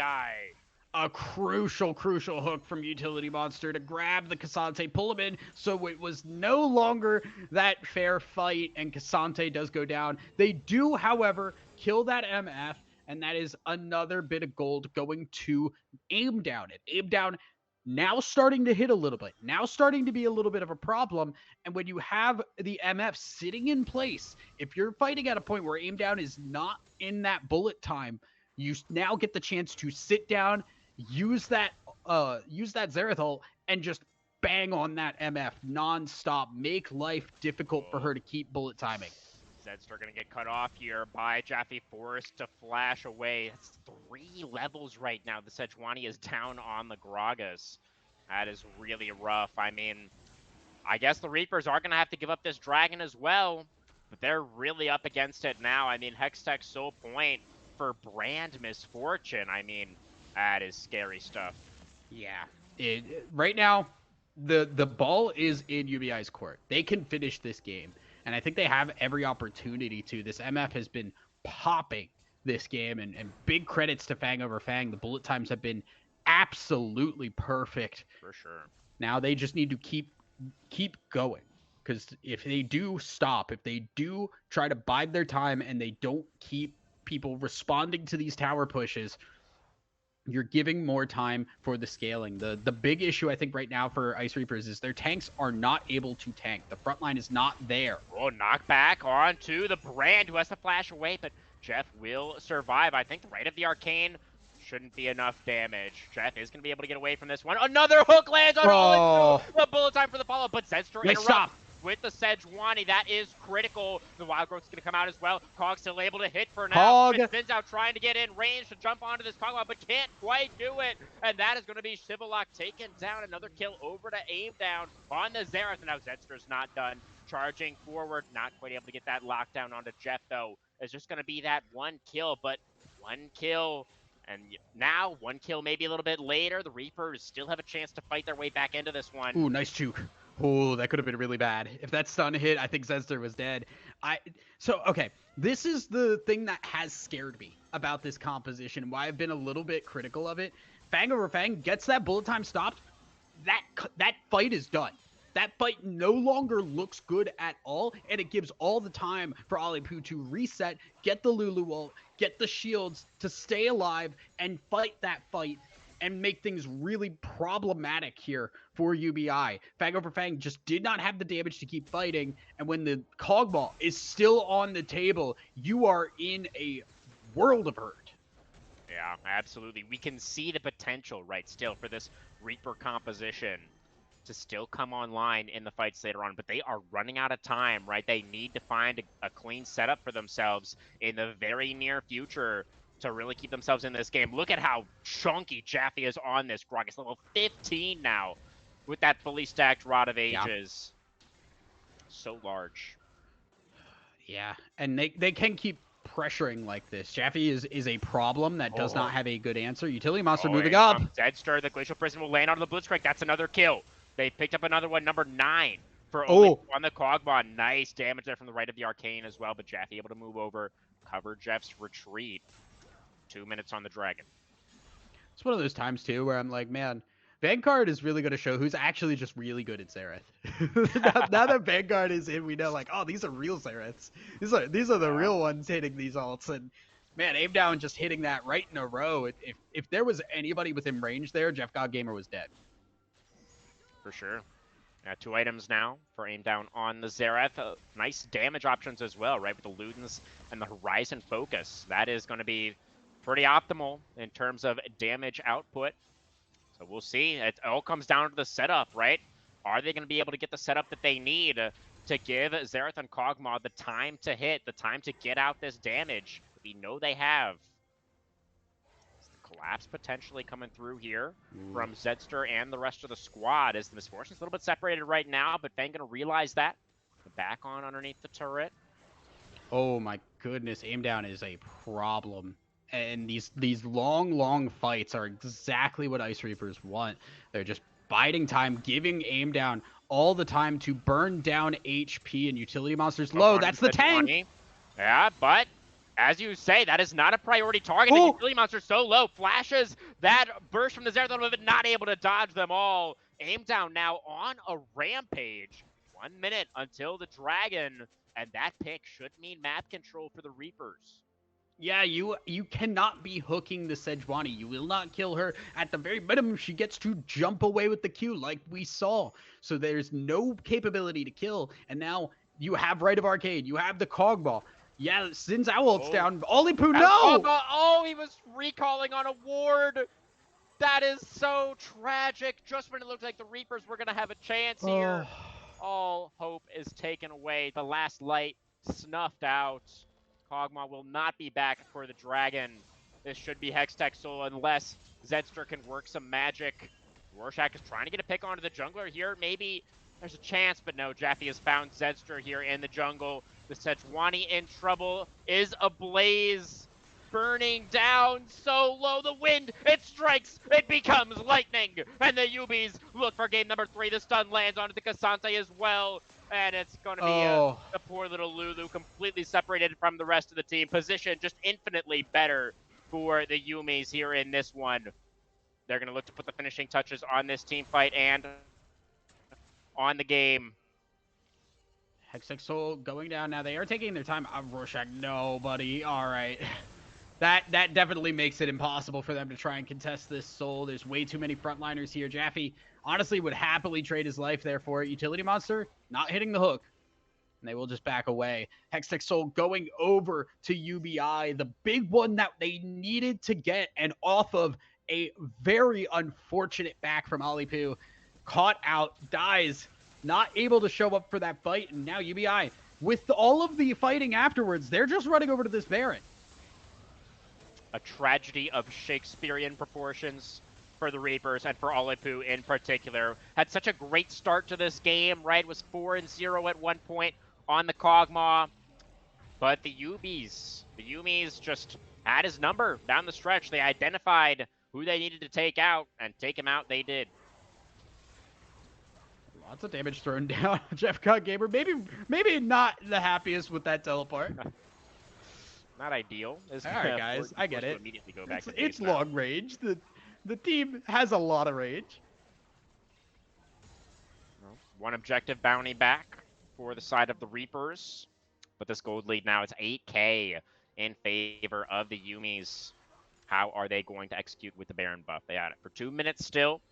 Probably just grouping up is the angle. You know, Jaffe does have the teleport available. It's going to move over here. Clears out that minion wave with the cask. Not in time to save the turret, but should win out pretty comfortably in the 1v1. Still 2 levels up on the Cassante. And, of course, with the Hextech Soul as well. That is going to make this very, very difficult to play out for Rorschach. Body slam not quite going to land. I don't know why I'm really commentating this fight, as the rest of the team is just going to move over. This man is dead. This guy. Dead. He's going to go all out, and he's going to go all the way down in Graveyard. I mean, he did get the tower, at least, but now you do have a frontliner down again, and again, like we see, very little has been done to help Rorschach get back into this game. When you don't have that front line, it feels like it's a little scary to block that Blitzcrank hook. Rorschach not able to frontline for this Kog'Maw. You really need bodies for Alipu. No, I mean, I think it's just a little bit too late at this point. Too little too late, as the side of the Yuumi is pushing down the top lane, looking to break into this base. They will be able to do so. That's going to force the flash out. Aim down, had to get away from that one. Inhibitor will be destroyed. And now the rotation back down towards the mid lane. Still a minute to work with on this Baron buff. Now, we're still seeing some farming getting up here. We do have Jack Show completed now for Alipu, so a little bit more defensive stats here put up onto Kog'Maw. Does mean that, you know, all that poke, that incidental damage, a little bit less effective, but a hook is still a hook. If you do grab the Kog'Maw, then this game will end. Yeah, Jack Shows will not save him. Is that one not going to land? It was a nice sidestep from Aim down. And here comes a attempted engage as Kog'Maw actually getting in there. Time. A Wild Growth knockup. Gragas does have the body slam away, but the hook lands onto the Xerath. And that should be the team fight right there with the Hextech Soul as well. Rorschach slowed up, cannot get away. Jaffe on a rampage. Mid lane turret going to get taken down. 5v3 on the map, and the Yuumis will bring us to that game number 3. Oh, I don't think they can. I think they're a little worried about their HP bars. Zenster, though, going down would be a problem. They're healing up. They're going for it now. I think they should be able to get it here. I mean, the Baron buff is going to wear off, but the Nexus turrets are already down. Nexus is exposed, and 29 minutes on the game clock. Yeah. Very similar to game number 1. Right around the same time is when the Reapers were able to get their win. Now the Yuumis turn the tables on them and tie us up 1-1.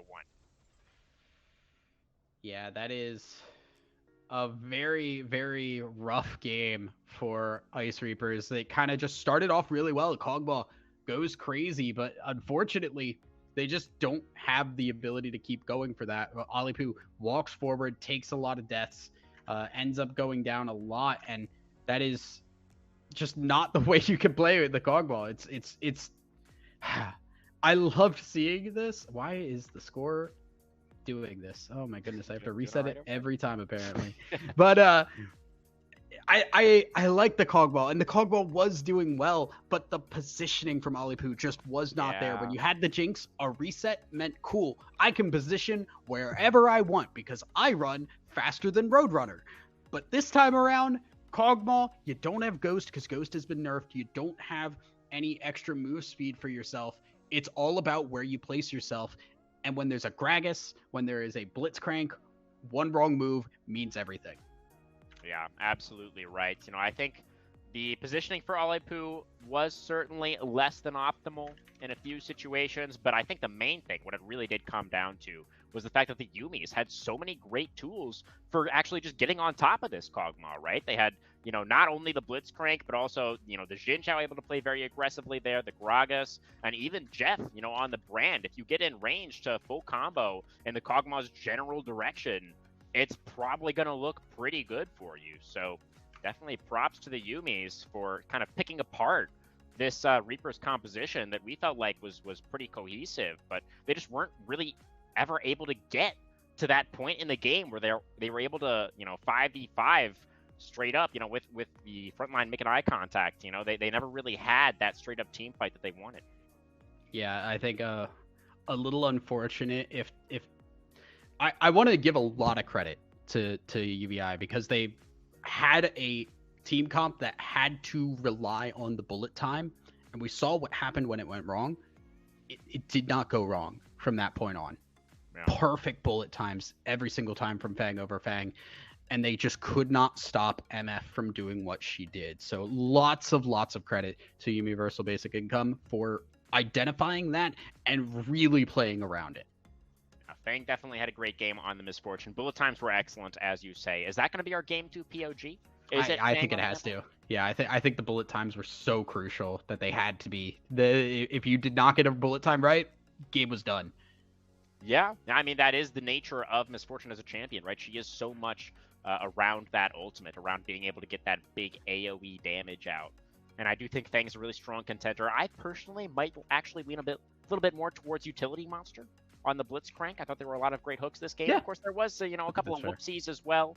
That one hook onto the Sejuani comes to mind, where that wasn't necessarily the target that we needed in that moment. But definitely just a great performance from the bot lane of Yumi's overall. And I think that's going to do it for game number 2. So another short break, guys, and then we're going to jump into our last draft of the night. You don't want to miss it.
seconds until minions spawn. Minions have spawned.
Road to get here, but only one of them is actually going to be able to seal the deal and make it into that lower bracket final. Yeah, we do see early advantage there from Utility Monster Fang over Fang, as we kind of expected. MF does have just a little bit better push power there, and does mean they have to. Olipip and Mega Bro do have to just kind of sit under the tower. A little scary. If they can hold the wave in front of the tower, they'll feel pretty good, but otherwise, it's going to be a little bit of a tough time. We do see Rorschach doing kind of the opposite up here. It is the Rumble shoving in this Gragas, and that is a very stark difference than what we saw in game number 1. So Jaffe does have to switch things up a little. Yeah, definitely the case.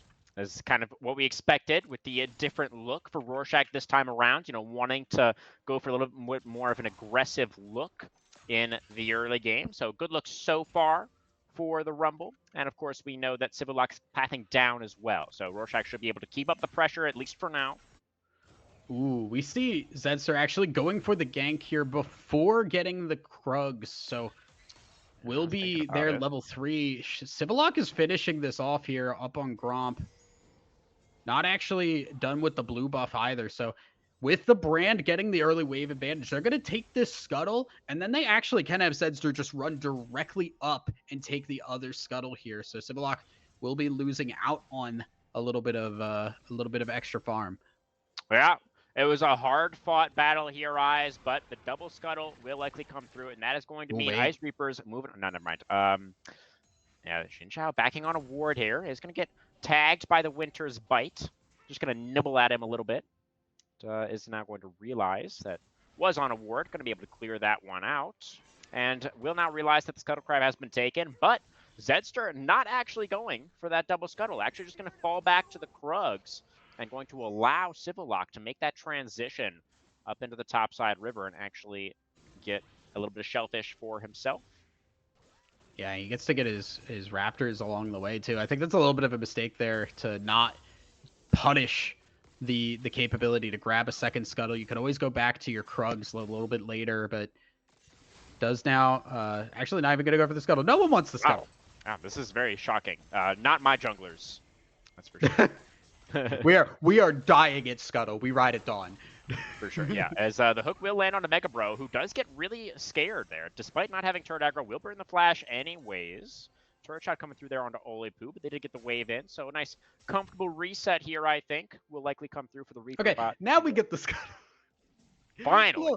Little bit funny, but we do get the Scuttle Crab. It is the second one going over, and now that's a little bit of a nice advantage there for Zedster to just have a little bit more in the jungle to pick off here before moving back and farming. Not a whole lot of action. Civiloc is just not, obviously getting that early gank on the bot side stopped does kind of take a lot of wind out of Civiloc's sails, and trying to go up on this top side now when the equalizer is there, it's named that for a reason. You don't generally want to try and gank Rumble post level 6 unless you really know you got it.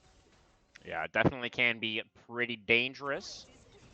Rorschach has been doing a great job so far of putting My on the pressure up goodness. here. 10 CS lead at the moment, in addition to that level 6 advantage for the Rumble, the Mechanized Menace. Will be a dragon traded over. Is a lot of time spent on top side for Zedster here, trying to clear out what is left of his jungle. So dragon grabbed. The grubs are spawning just now, and I think honestly, I don't mind this. Rorschach has had complete control of this top side, even if Sinzao was up there. You still just get to control. Oh, Chaffee, no. Explosive cast, but with the No, body Rush- slam, and that is going to be the flash burned for the Gragas to get back underneath the turret. And I do agree. I like this neutral trade. Makes sense for Zedster that you do want to get those grubs for the bolstering the Rumble's pushing power. Seems like a good game plan. I really wish Rorschach had actually used the equalizer before getting that overheat. I think if you have the equalizer there, you force down a little bit more HP. No, Zedster, no. Oh. Still, Jaffe does not have the teleport, so is going to lose quite a bit of golden experience here on the tower. A little bit unfortunate that we did waste the Sejuani flash, but overall, not the end of the world. Yeah, that is honestly not too bad. It is a jungler flash and really should be okay. The Xin Zhao has not been pressuring, so you don't need to worry about using it defensively. I like the look at the minimum there, but does mean now we do get Jaffe back in the lane, just gets to walk back up, and Rorschach with a solid CS advantage here has the Sork shoes alongside that Dark Seal, so Rorschach definitely wants to keep pressure high and just make Jaffe's life really, really difficult for at least the next couple of minutes, assuming we do not get Civil Lock up there. Yeah, it's exactly what you want for your Rumble. Oh, these hooks are just barely not landing for Utility Monster this time around. These are pixels off. Like multiple hooks we've seen be so close, but just can't quite find that same impact just yet. Just got another brief pause here. We do have a 500 gold advantage here right now already, and that is a mix of tower plate up on top side alongside the CS advantage in both the solo lanes right now. We have a decent advantage here going for aim down, and it's purely just because Hui needs a little bit of AP before his wave clear really does hit, and if he does not have that wave clear, a little bit tough to farm under tower. Brand, on the other hand, 2 of his 3 abilities are very good wave clear tools, and he is just going to keep pushing waves. We could see already going for that Rylai's, I'm assuming, as that is what we saw a lot from Jeff God Gamer. So trying to create a little bit more CC potential here to allow them to run down these individual members. Yeah, I think that is going to be a good look here, especially when you have the Rumble for that additional magic damage, right? I think that does free up the brand to go for that slightly more utility-oriented itemization. I wouldn't mind seeing that come through one bit. Yeah, we also are once again seeing the early BF swords here. I think one thing that is a little interesting, we haven't seen it be a problem here yet, but with BF swords being really important recipes for a lot of the popular first items for AD carries, things get to be a little bit iffy if you do not hit that gold breakpoint. You can sometimes get in a situation where you just have to back or you die and you don't have that 1300, because that is a substantial amount of gold to have in your pocket when you go back. Yeah, it is of course exactly the same breakpoint that you would look for with the old Noon Quiver, RIP Noon Quiver. Yeah, but you can build components into the new quiver. You can't do the same here with the BF sword. Very true. Very, very true. Of course, in this case, both Olipu and Fang able to get to that breakpoint pretty comfortably, so they're both feeling pretty good about where we're at in this game right now. So we're 8 minutes in, yet to see the first blood. I think this is probably our latest first blood of the series, Ice. Yeah, and I would expect it to be so, because like, nobody wants to take the risk here, right? We saw the back and forth dives under top lane towers. I don't think they want to do that in this game. I don't think anybody wants to risk throwing away a substantial lead for themselves, trying to go for a dive that goes wrong. Yeah, all comes down to this game. It's best of 1 for your tournament life here in the Season 18 playoffs. So Absolutely agree there, Eyes. Don't want to be taking any unnecessary risks. You have to have faith in yourself and the rest of your team to be able to play out the game correctly. I do really love this Rumble pickup here, as we have seen it just do so well. Utility Monster now moving with Civillock. Yeah, nice roam here from the Blitzcrank, but Megalord also here, Oh. Mega Bro rather, a nice Glacial Fissure to deny the continued engage. The damage not quite enough on Disaster, and the first blood is going to go over to aim down on the brand. The curtain now has been called, and Jeff God flashes away, but the first shot will connect 2-0. The Reapers on the board. And Civillock, you got no reason to be in there, buddy. You do not have pressure in your mid lane. Your bot lane is not there to help you immediately. Yeah, Utility Monster's there, but Utility Monster does not make up for the brand coming over. And good calls from Mega Bro to get over to help the team out. Make sure that that death did not happen immediately. And at that point, okay, Hui's not doing enough right now. The aim down ult was insane. Great response there from Ice Reapers. Yeah, for sure. I mean, you can understand why Civillock was confident, right? Because Utility Monster was right behind him on the Blitzcrank. But that rotation from the Reapers was so quick, they were instantly able to move over and punish. Yeah. I think, too, it's just Sejuani is really hard to kill, especially like at this point here. Even though there's no full item completed, Sejuani is a very beefy member, and a Xin Zhao alongside a Blitzcrank is not enough damage to one rotation combo and kill that Sejuani. Now we're looking for a topside gank. Jaffe not able to get caught out. Wave is so awkward right now for the Gragas, just cannot walk up to get any of those minions right now. Rorschach doing a beautiful job of zoning this Gragas away from the wave. And now Utility Monster came up here to try to help out, but now the Blitzcrank is caught out. They don't want to overextend, though. The side of the Reapers not going to push their luck. They know that the objective is up, and that is really what they are playing for right now. Yeah, not just that, but they also had eyes on not only Hui, but Civillock moving over to make that fight a 4v4 that they did not want to overcommit to. So I do like the calls. Very smart. Bullet time. Bullet time comes out from Fang, but the Jin with enough movement speed to get out of the way of that one. Both AD carries still holding on to the flash. And this is going to be 6 grubs secured for the Reapers. That is really nice for them. That's so important here. If this top lane goes wrong, this Rumble will clear this. No, Ollie Poo! Flashing on top of the Jin, and that's going to be the kill. And the Yuumis are on the board. All it took was the right move, the right rotation, and a little bit of an overstay from Olipu. We've seen it a couple of times now. Olipu just kind of staying either a little bit too long or a little bit too far forward, and that'll be a death for the Jin. Does mean, though, they are getting to this Dragon Lane. Utility Monster. They've started this one up without their AD carry. Beautiful Glacial Fissure, but Jinja flashes into the pit and steals away the Dragon, and now the hook will land onto the Bro. And that's going to be 2-2 now on the scoreboard. 2 dragons as well for the Yuumis. Civillock almost thinking about going for the fight there, but this time seeing, you know what? I'm just going to flash forward and tap this dragon, see what happens. I'm going to walk away with the second dragon of the game. Civillock did a great job there and made it so... now, suddenly, you've got 2 dragons on your team. UBI kind of feeling a little strong now. Obviously, like some issues to work out, but 2 dragons does make up for a little bit of what has happened. Yeah, although it is the Chemtech Soul that we have for this game number 3. I do think that Chemtech Soul gets a little bit of excessive hate. You know, it's not actually as bad as sometimes people make it out to be, but I think it is also true that it's out of the possible Dragon Souls, it is a little bit underwhelming. How do you feel about Chemtech Soul in the context of, oh, hang on a second, Utility Monster is going to look. Only the grab onto the Braum, though, and the Blitzcrank is just way overextended here. Is just going to have to give himself up. They're going to be able to gift wrap this kill over to Olipu on the Jin. He's got to reload, yeah, but totally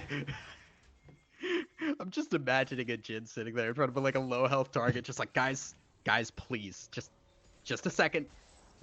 Any moment now. just fumbling with his gun. But does manage to get that kill, and just way too far forward. Utility Monster, I understand the look, but you have to know you're hitting Jin if you're walking up that far. And not only just, I think even without the Sejuani there, that's a really ill-advised engage. With Sejuani, it's like, oh, cool. Now we have Sejuani stun. We have Braum stun. And a Jin that will 4th shot you to death. Pretty unfortunate there for the monster of utility, but it's not the end of the world. You know, it is a second kill for the Jin, who does now have Collector, but Fang also has Collector, so we're still relatively even, all things considered. Oh, that's a nice flash to get to the other side of the cask. Still, Civillock moving in. Rorschach trying to do some alcove gaming. The equalizer, oh, is on cooldown, actually doesn't even have it available. And they are going to be able to take down the Rumbles. It's a little bit too late to save the top laner, but aim down is here as well. Crescent guard for Civillock to try to create some additional space. And Civillock dashing on top of the brand, but the damage is just too much. The Xin Zhao going to get taken down, and now it's only Jaffe who's on the wrong side of this lane. Oh, flashing forward though, is going to get the combo off on aim down, but the stun just barely comes out, gets away from the barrel as well. Aim down 2-0 now. A successful roam towards the top side. Oh my goodness, so many things of that were just a little bit off. The fact the equalizer wasn't there, I don't think this hook will turn into a whole lot. But the equalizer not being there made that fight so different. If you had a Rumble equalizer, I think Rorschach has a chance to turn that a little bit more. But he did buy time, crucially, and that gave a chance for Aim Down to get up there. Almost going down a couple of times, a couple of flashes away from a death there, but does get out alive and more importantly gets away with 2 kills. Yeah, definitely the case. So good movement there from the Reapers. They weren't quite in time to save Rorschach, but they were in time to get the positive end of that trade. So good looks from them. 5-3 now on the board. They've got a little over 1,000 in terms of the gold lead. And as we can see, they're just now able to secure Shelly's assistance as well. Yeah, so now very good advantage for Ice Reapers. They should be able to. Oh, it doesn't steal that. I thought he was gonna get it. They do have the capability now to just like really push. I think if they group, there's a really solid chance they can just kind of take this gold advantage, take this Rift Herald. Couldn't think of the word. And just get a tower, because they have 6 grubs, they have the Rift Herald, and they do have a very kind of worrying amount of range to push people off of towers. Now, they will just kind of stay a little bit apart. We have another dragon coming in 30 seconds. This is a possible soul point already for UBI. Now, Shelly's going to get summoned into a little bit of an awkward position, but Zetzer just going to go ahead and hop into that one, get the collision into the tier 1 in the mid lane. We'll be able to take this one down just ahead of the dragon spawning. Very nice. Love that. But Civillock in an interesting position here is spotted out. Oh, they're going to collapse on this. Yeah, Waste late. Collapse. You're absolutely right. But the side of the Yuumis grouped up. They're able to escort one another out towards safety, reunite with the mid laner. Hook Leia only onto the Braum, though, who does have the Glacial Fissure and the Unbreakable to buy a bunch of time here. And aim down gets out so much damage with the brand. Zetzer going down low, though, has to disengage. But Rorschach is the first top laner to the play. Jaffe's going to teleport in, but the Blitzcrank's already been taken down. The Pillar Flame's going to connect more damage onto the Gragas, who does have to disengage here. River control now going to be held by the Reapers. They should be able to stop the dragon stacking. Yeah, and Mega Bro almost like got launched into that Blitzcrank hook, and it almost went really bad, but had enough time to get the Glacial Fissure down, had enough time to get the wall up, and it just meant they could not kill. Oh, well, Jeff God Gamer probably dead. Yeah, he is dead. Nice assist there from Olepu with the Deadly Flourish. Gets the lockdown. Rorschach had the damage. 7-3 now. Yeah. The Dragon as well, and the Reaper starting to open up a little bit of a lead. Yeah, just so many things going right. Mega Bro being the one hooked, getting the wall up, then turning that a little bit more when the equalizer comes down. They blew that bullet time not only into mostly the Braum, but got it interrupted. And how many times did we say last game that if the bullet time does not work, this composition falls apart? And that's exactly what happened this time. Yeah. Really nice there from the Reapers, playing as a team, coming in from multiple angles, getting that damage down. We are going to see at least the take on the bot lane tier 1 here for Fang and the Monster. A little bit of gold back for them, and overall the gold is still very close, right? Still anybody's game. Yeah, now as things are kind of resetting for now, first dragon grabbed by Ice Reapers kind of takes away one of the win cons, at least for a little bit here for UBI. They really would love to have that soul point, even if it is a Chemtech soul. It is a soul nonetheless, and it's still impactful. Yeah. This time now, they're gonna be waiting at least another 12 minutes before they can get that soul. Now here we go, fight! Out onto the Jin. Again, a nice flank angle coming through. It's the Reapers attacking from multiple sides, and Jeff just cannot get away. The bullets from the Jin are still landing. Holding on to the fourth shot for now. Bullet time pretty good damage. This trade back onto Mega Bro. 1 for 1 in the mid lane. Reaper still overall, I think, happy with how that went. Oh, they absolutely are, because the wave clear is gone. Now they get the chance to push that wave up and take either a pressure a tower or take a lot of jungle here. Even just a reset. They're coming out a little bit on top, and it means that the way, again, down 0-3 this game, still can be impactful for sure. It has the Black Frost or the Blackfire touch going for the Leandries, it seems, next as well. So a lot of burn put on this, but so far just has not been impactful. And with the MF this far, I don't want to say behind, but not ahead like we saw in game number 2, it's kind of feeling like, okay, cool. Well, how do we make this work? Especially with the range. The Jin opening the curtain call from so far away. There's no bullet time hitting that Jin. Yeah, for sure. And of course, we can see, just discussing Jeff's items on the way. As we can see, aim down on the brand already does have that 2-item completion. So at a really powerful point in the game right now. So the mid laners towards this bottom side right now, and Zivlok is going to reveal himself. The Baron did just spawn. We did just press the 20-minute mark, but it looks like the Reapers are not feeling confident enough. Their Baron DPS is not the greatest, so it's not actually going to be a window that they look for. Yeah, it is now kind of the onus on Ice Reapers to keep pressure on.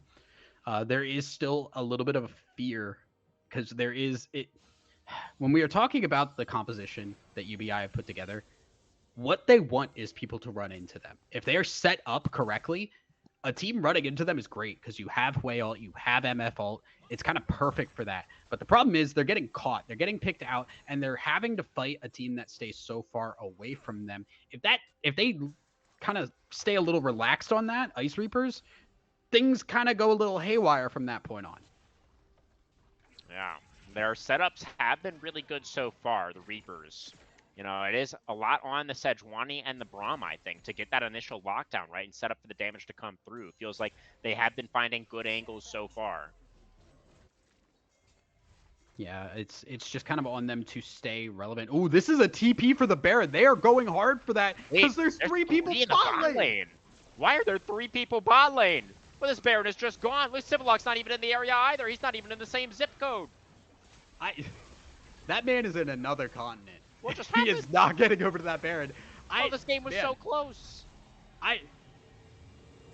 That is a crazy call.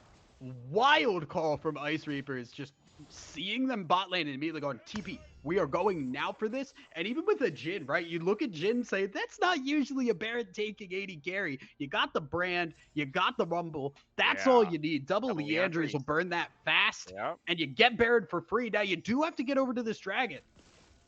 Well, I mean, do you? It's a Chemtech soul, and it's not even sold just yet, as that's going to be a little bit of damage. You lock up on a utility. Wall's going to go down. The Unbreakable's already been used. Oh, the Glacial Fissure interrupts the bullet time, and now the damage comes through. It's Rorschach on the flank once again, looking to chase down these carries. Misfortune's already down. It's just the way. Jeff is on the run. He's able to stay alive for now, and the Rumble now knocked up, but he has the Zonias to buy enough time. The Severing Bolt will get the kill. Oh, it's the Yuumis. They're still in this for now. The junglers are alive. Oh, it's Olipu, right as I say it. Flashes for the 4-shot, and the Jin cleans house. Yeah, that is, again, no bullet time, no fight for UBI. They cannot make things happen if that bullet time does not work. And the Glacial Fissures have been insane from Mega Bro, stopping it every time. The Jin gets to walk up freely after that. And all of the zoning tools are gone. You can keep pushing them away, but with the health advantage that Ice Reapers had from the start of that fight, taking utility monster low, they just can keep running, and your tools to stop it are gone. Yeah, nice execution. I was worried for a second when Mega Bro put up the door a little bit early, but that knock-up from the Glacial Fissure was critical to deny the bolt. Don't need it at that point, right? Like, you just if I stop the MF ult, what's the wall for? Yeah, it's like, Wow, I'm gonna beat you. I don't even need this. You know, That thing my champ Those does that vibes. nobody else does, I can beat you without it. That's kind of crazy, actually. Yeah. It's a really nice Braum play that we've been seeing in this one, and great from Olipu as well. Remember, Olipu, our game 1 POG, showing up again here in the critical game number 3. So now we are kind of seeing, okay, what do we do from here? Because that was a dragon gain, that was a Baron gained. And yeah, they got they used the Baron to get the dragon, but the Baron is almost up now, and we haven't really gained a whole lot. We're now starting to see a little bit of grouping towards this top side, but there is a heavy response to this. This could Ooh. actually go bad for Ice Reapers. Yeah, the collapse actually coming through from the Yuumis. Mega Bro going to be able to survive for a little while, trying to get over the wall, is able to flash, create some space, but the hook is going to pull him back in, and that is a dead Braum. The Spiraling Despair as well. Good damage onto aim down. We do have Olipu moving over now, able to join up with the rest of the team, cover their retreat. That could have honestly been a lot worse for the Reapers. Still, one pick, flashing. Oh, it lands! Oh my goodness, the monster, he's back! And the shutdown's going to go over to Fang. The Yuumis are not out of this one just yet. And that is everything going wrong. The exact thing we said cannot happen. When you have the Baron, you're trying to push for that, but they did not have the whole squad. It was just 3. There was a recognition of that from UBI, and they moved up to counter it. Now, they're the ones taking a tier 2 tower when their opposing team has Baron. And our gold is all tied up, eyes, once again. We got big item spikes for everybody in the game here. Even Jaffe, who has been put down so far in this game, is pretty much at 2 items. Should have it on this next reset. We're all tied up at 2 dragons apiece as well. What a game 3. It is going back and forth. Now, I do think still there is a lot of onus on UBI to actually make this game still work, right? The execution has to be perfect every single time. And when they are getting it right, it is going great. But when they aren't, everything falls apart. So again, it still has to work out every fight. And I'm just kind of keeping my eyes on that. We did see Glacial Prison is used. So that is not a Sejuani ult anymore. Hook just barely going to go wide there as well for utility. And we're just doing a little bit of an NA ram right now. Just clearing out these mid waves. No objectives alive at the moment. The side waves are pretty neutral as well.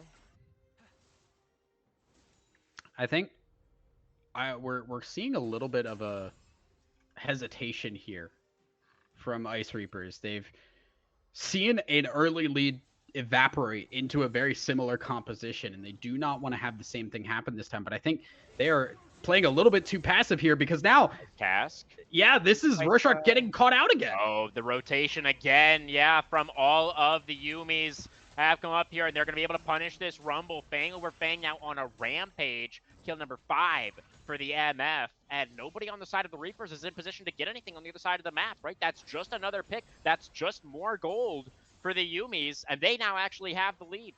The passive play is being punished very heavily by UBI. Every time they're like, oh, well, we want to split because we're strong, but like, you don't. You have such good teamfight ultimates, and they've been playing it so well. They've been stopping the MF. I feel like they're scared of the MF bullet time, and now they have to be, because the MF went from just having a single kill to being 5-1 now.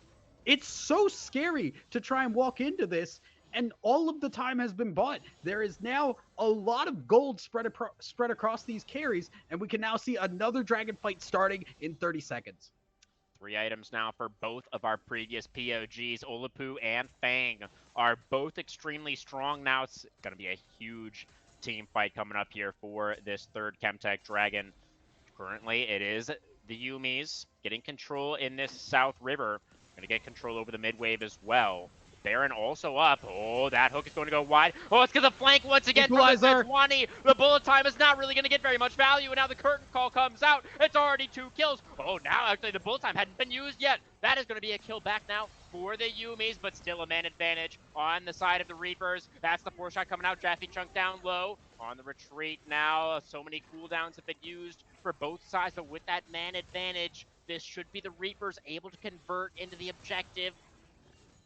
There is still a cask available, but I don't feel like this is a fight that they really want to take. Rorschach could be in a little bit of trouble. Oh, They're not going to have the bullet time for this, though. This is tough. for the side of the Yumis to try and force their way in here. Rorschach is just kind of being a decoy. Does have to flash away from that severing bolt, but will survive. And the Dragon getting burned down here. Rumble's and the out of this jungler's fight. not alive, so that objective will go over to the side of the Reapers, and they're going to all be able to get out alive as well. Yeah, just like you kind of said, Bullet Time did a little bit of work, but it came out so late that the fight was kind of already dissipating by that point. And again, it's just the engage. When this team is playing aggressive, Ice Reapers just get to run really hard. But now resets are coming through. Rorschach does have a TP. I don't think this Baron should be started. We are back. The cooldowns, the ultimates are starting to come back up, and they're going against Pyroclasm. your advice, Eyes. Utility Monster going to look for a pick here. Does manage to get on top of the Jhin, but where's the follow-up? Nobody else can get on top of him. The hook's not going to land. The Utility Monster just overextending a little bit too far out of the rest of the team, and now Fang is just absolutely caught out here. Nobody's able to defend the misfortune. Civillock is trying to dive on top of the support. It's a triple kill for Olipu. And oh, the Baron start. You were absolutely right, Eyes. It was just a bridge too far. Yeah, they're fighting without their cooldowns up. The bullet time just came up after Fang over Fang died.